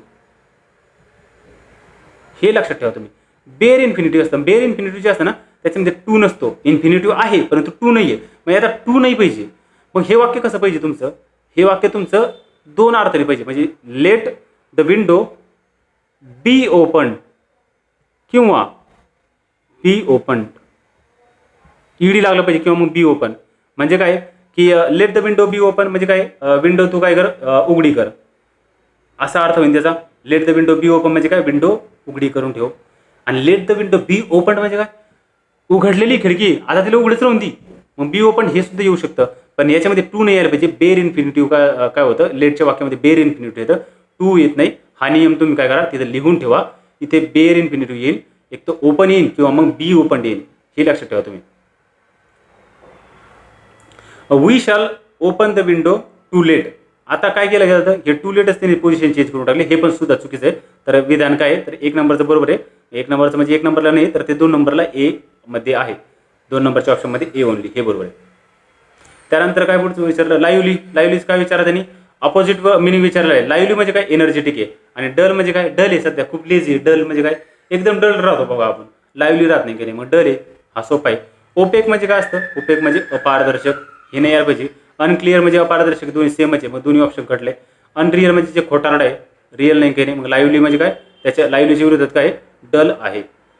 आता पुढचा विचारला शब्द त्यांनी, नॉर्म, क्वॅक, रिलेट, याचा अर्थ काय होतो. आता नॉर्मचा अर्थ हा प्रश्न जो आहे ना, तर मी सोडवला आणि मी कसं चुकलो हे सांगतोय. मी सांगण्याचं रिझन असं आहे की मी ज्यावेळेस म्हणतो तुम्हाला मी कसं चुकलोय, तर त्याचं रिझन असं आहे, मला ऑलरेडी 45 मार्क पडलेले आहे आणि ऑलरेडी मला 44 मार्क पडलेले आहे 50 पैकी. आणि हे मार्क एक काय म्हणतात त्याला की खूप चांगले, म्हणजे ज्यावेळेस माझे 46 बरोबर होते आणि एक क्वेश्चन हॅश झाला होता आणि 3 प्रश्न माझे चुकले होते फक्त, आणि त्यावेळेस माझे 45 आले ते कटून. हे कटून मार्क सांगतो मी. म्हणजे माझे एवढे मार्क आले तरीसुद्धा माझे काही प्रश्न चुकतात. आणि सांगण्याचं रिझन असं दुसरं एक आहे की ॲज अ शिक्षक म्हणून मी तुम्हाला हे सांगायला पाहिजे काय चुकलं पाहिजे काय बरोबर यायला पाहिजे. मी हे नाही म्हणणार की जा तुम्ही 25 मार्क कसे घ्यायचे हे तुम्हाला सांगतो मी, म्हणजे बळच मी उडून ताणून बरोबर नाही आणणार, किंवा मी हे पण सुद्धा नाही म्हणणार की तुमचा हा प्रश्न बरोबर यायला पाहिजे. तर हा जो प्रश्न आहे 93चा, हा तुमचा चुकायलाच पाहिजे. मी कसा चुकलोय ते सांगतोय तुम्हाला, आणि तुमचा सुद्धा चुकायलाच पाहिजे. नॉर्मचा अर्थ काय होतो माहिती का, नॉर्मचा अर्थ, एक मिनिट, नॉर्मचा अर्थ होतो मापदंड. आणि मापदंड स्टँडर्ड, आणि नॉर्म्स म्हणजे रूल्स सुद्धा होतो. म्हणजे स्टँडर्ड सुद्धा अर्थ आहे, रूल्स सुद्धा अर्थ आहे नॉर्मचा. आणि हा जो क्वेक आहे ना, तर हा मला आठवला अर्थक्वेकनुसार.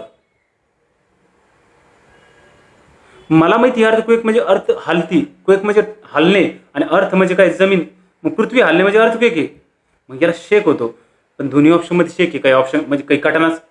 आणि ते म्हणते रिलेट, मग एका ऑप्शनमध्ये टेल आहे, दुसऱ्या ऑप्शनमध्ये कनेक्ट आहे. आणि मला असं वाटलं की रिलेट करून सांगणे एखादी गोष्ट म्हणजे काय, कनेक्ट करून सांगणे. मी कनेक्ट मारलं आणि उत्तर चुकलं. तर रिलेटचा अर्थ काय होतो, जर तुम्ही स्टोरी रिलेट करत असाल तर तुम्ही स्टोरी तुम्ही काय करतात, सांगतात, सांगणे, ह्या अर्थाने टेल शब्द आलेला आहे. मग मी त्याचं उत्तर 2 मारलं. एक म्हणतं नाही धप्पा, एक उत्तर त्याचं, मग याचं उत्तर 1 आहे. आता तुम्ही लक्षात ठेवा, याच्यानंतर क्वेश्चन आता चुकणार नाही मी तो, परंतु माझा सांगण्याचा उद्देश असा आहे की हा प्रश्न चुकला पाहिजे तुमचा, याची भीती मनात ठेवायची नाही काही. जे चुकलं पाहिजे ते चुकलंच पाहिजे, आणि काही लोड नाही काही, पॉईंट 25 चुकले तरी काही प्रॉब्लेम नाही काही. कारण की असे प्रश्न तुम्हाला मेरिटमध्ये नेत असते, तुम्हाला मेरिटमध्ये नेणार हे प्रश्न वरचे, तर ते प्रश्न तुमचे चुकले नाही पाहिजे. How many subordinate clauses are present in the given sentence. आता किती सबऑर्डिनेट क्लॉजेस आहेत त्याच्यामध्ये? I feel that he will come here if we send him the money. I feel जो आहे ना हा मेन क्लॉज आहे. मेन क्लॉज MCL होती तर मेन क्लॉज.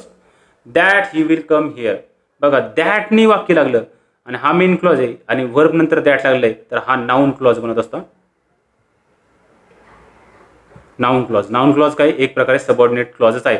मग हा नाऊन क्लॉज आहे, दॅटनी जोडलेलं वाक्य आणि त्याच्या अगोदर वर्ब आहे तर तो काय आहे? नाऊन क्लॉज आहे. आणि that he will come here इथपर्यंत नाऊन क्लॉज आहे.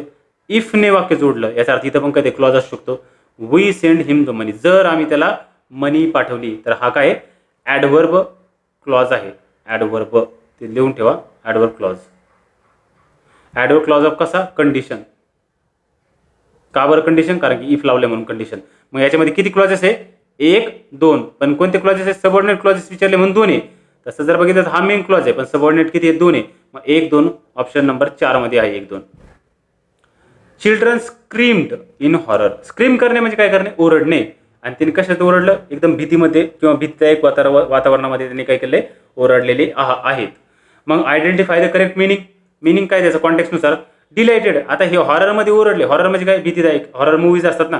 मग डिलाइट म्हणजे आनंदी, म्हणजे मूवी बघून आनंद भेटेल का लहान मुलाला तो? तर नाही, डिलाइट कटलं पाहिजे. ॲट्रॉसिटीचा अर्थ होतो की अत्याचार. ॲट्रॉसिटीचा अर्थ काय होतो? अत्याचार. ॲट्रॉसिटी ॲक्ट जो आहे ना तर तो अत्याचार निर्मूलनाशी संबंधित आहे. मग ॲट्रॉसिटी अत्याचार आहे, मग हे पण नाही यायला पाहिजे तिथं. अत्याचार ते ओरडले, अत्याचारामधून ओरडले ते नाही, भीतीमधून ओरडले म्हणून टेरर आहे. टेरर म्हणजे काय? भीती. टेररिस्ट जे असतात ना ते भीती दाखवायचं काम करतात म्हणून टेररिस्ट हा शब्द जो आहे ना टेररपासून बनलेला आहे. आणि अपील करणे म्हणजे कोर्टात अपील करतो. एक तर अपील करणे म्हणजे काय करणे? याचना करणे. आणि I appeal to subscribe my YouTube channel. मी तुम्हाला याचना करतो, अपील करतो. तसं तुम्ही सबस्क्राईब करतानाच म्हणा. मग याचना करणे. आणि दुसरा अपीलचा अर्थ होतो की कोर्टामध्ये तुम्ही काय करायचं? अपील करायचं. म्हणजे सबऑर्डिनेट जे कोर्ट आहे त्या कोर्टाच्या विरोधात तुम्ही हायर कोर्टामध्ये चाललेला आहात तिथे सुद्धा अपील येऊ शकतो. परंतु इथं हॉररचा अर्थ काय होईल? टेरर होईल. ऑप्शन नंबर 3 बरोबर आहे. यानंतर पॅसेज आहे. पॅसेज तुम्ही सोडवा. पॅसेजमध्ये एक्सप्लेनेशनची गरज नसते. पॅसेज जे असतात ना ते प्रॅक्टिसचा भाग असतो. ठीक आहे. Thank you very much. आता तुम्हाला एक सांगायची गोष्ट होती की याच्यामध्ये जो आहे ना हा पेपर, तर ह्या पेपरमध्ये तुम्हाला 24 प्रश्न जे होते ना ते व्होकॅबचे होते. 24 आणि 21 ग्रामरचे होते. तुम्ही मोजू शकता. 21 ग्रामरचे आणि तरी ग्रामरला आपण किती तास देतो? जवळ 60 ते 70 तास देतो. तर माझं म्हणणं आहे व्होकॅब जे आहे ना 24 प्रश्न आले आणि रिसेंटली प्रश्नाची लेंथ म्हणजे काय म्हणतात व्होकॅब्युलरीची जी क्वांटिटी आहे ती वाढलेली आहे. 22 प्लस इझी जातात आता सध्या. मग आता जरी आपण 22 जरी गृहीत धरले तरी ते कमी नाही ना. 50% वेटेज झालं ना ते. वरचे 5 जर प्रश्न जर काढले तर तुमचे ग्रामरमध्ये व्होकॅबमध्ये 50% वेटेज काय असेल? तर हे तुम्हाला याचं दिसतंय फक्त व्होकॅब्युलरीचं. मग तुम्ही व्होकॅब्युलरीला अपेक्षित कसं ठेवता की 20 तासापेक्षा कमी तुम्ही घ्यायला पाहिजे, 20 तासपेक्षा कमी द्यायला पाहिजे? तर मला असं वाटतं की 35 ते 40 तास द्यायला पाहिजे व्होकॅबला. आणि तुम्हाला सांगितल्याप्रमाणे आपले द अकॅडमी जे आहे ना तर द अकॅडमीमध्ये आपली एक व्होकॅब्युलरीची बॅच आहे बघा. तर त्या बॅचचं नाव दिलं आहे आपण समुद्र मंथन म्हणून बॅच आहे. 1 मिनिट मी काय करतो? ही PDF ओपन करतो. हे आपले व्होकॅबचे स्लाइड्स वगैरे त्या बॅचमध्ये घेत असतो आपण. हे असे स्लाइड्स वगैरे बनवले. हा PYQ म्हणून मी काय केलं त्याला हायलाईट करून ठेवलं आहे. तर मला सवय आहे PYQला हायलाईट करायची आणि पोराकडून PYQ पाठ करून घ्यायची. ठीक आहे. इडियम्स फ्रेजेसचे सध्या लेक्चर सुरू होते म्हणून घेतली.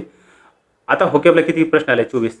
मग माझं असं म्हणणं आहे की काय करा तुम्ही ट्राय करू शकतात ही बॅच घ्यायचं. जर तुमचं व्होकॅब चांगलं असेल आणि जर PYQ होत असेल तर लोड नाही घेणे. परंतु ही बॅच तुम्ही घेऊ शकतात.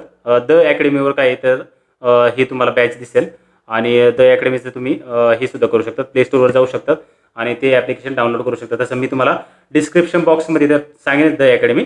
आणि ही बॅच कशी की मी स्वतःच घेणार आहे आणि प्रत्येक इडियमचे फ्रेजेस मी काय करत असतो हिस्ट्री वगैरे सांगित असतो. अशा स्लाइड्स वगैरे सुद्धा देत असतो. तुम्ही काय करा की माझे जे डेमो लेक्चर आहे तर पहिले ते डेमो लेक्चर बघा तुम्ही द अकॅडमीवरचे आणि त्यानंतर ती बॅच परचेस करायची की नाही हे तुम्ही ठरवू शकता. आणि 6 महिने तुमची व्हॅलिडिटी आहे. जर तुम्ही ग्रामरला जर 8,000 देत असेल तर तुम्ही व्होकॅब्युलरीला मला वाटतं की ही फीस जी आहे ना ती ही कमीच आहे, ही देऊ शकतात. आणि मी ज्या हिशोबाने वोकॅब वगैरे घेणार आहे त्याचं एक ओरिएंटेशन सेशनसुद्धा घेतलेलं आहे मी, तर द अकॅडमीवर आहे. तर त्याची लिंक मी आपल्याला डिस्क्रिप्शन बॉक्समध्ये किंवा मग कमेंट बॉक्समध्ये देऊन टाकतो. तुम्ही ती लिंकसुद्धा बघू शकतात, व्होकॅब्युलरीची प्लॅनिंग वगैरे कशी करायची कशी नाही, आणि त्यानुसार तुम्ही ठरवू शकतात की ही बॅच आपल्याला घ्यायची आहे की नाही. Thank you very much. आपण आता भेटू नेक्स्ट लेक्चरला.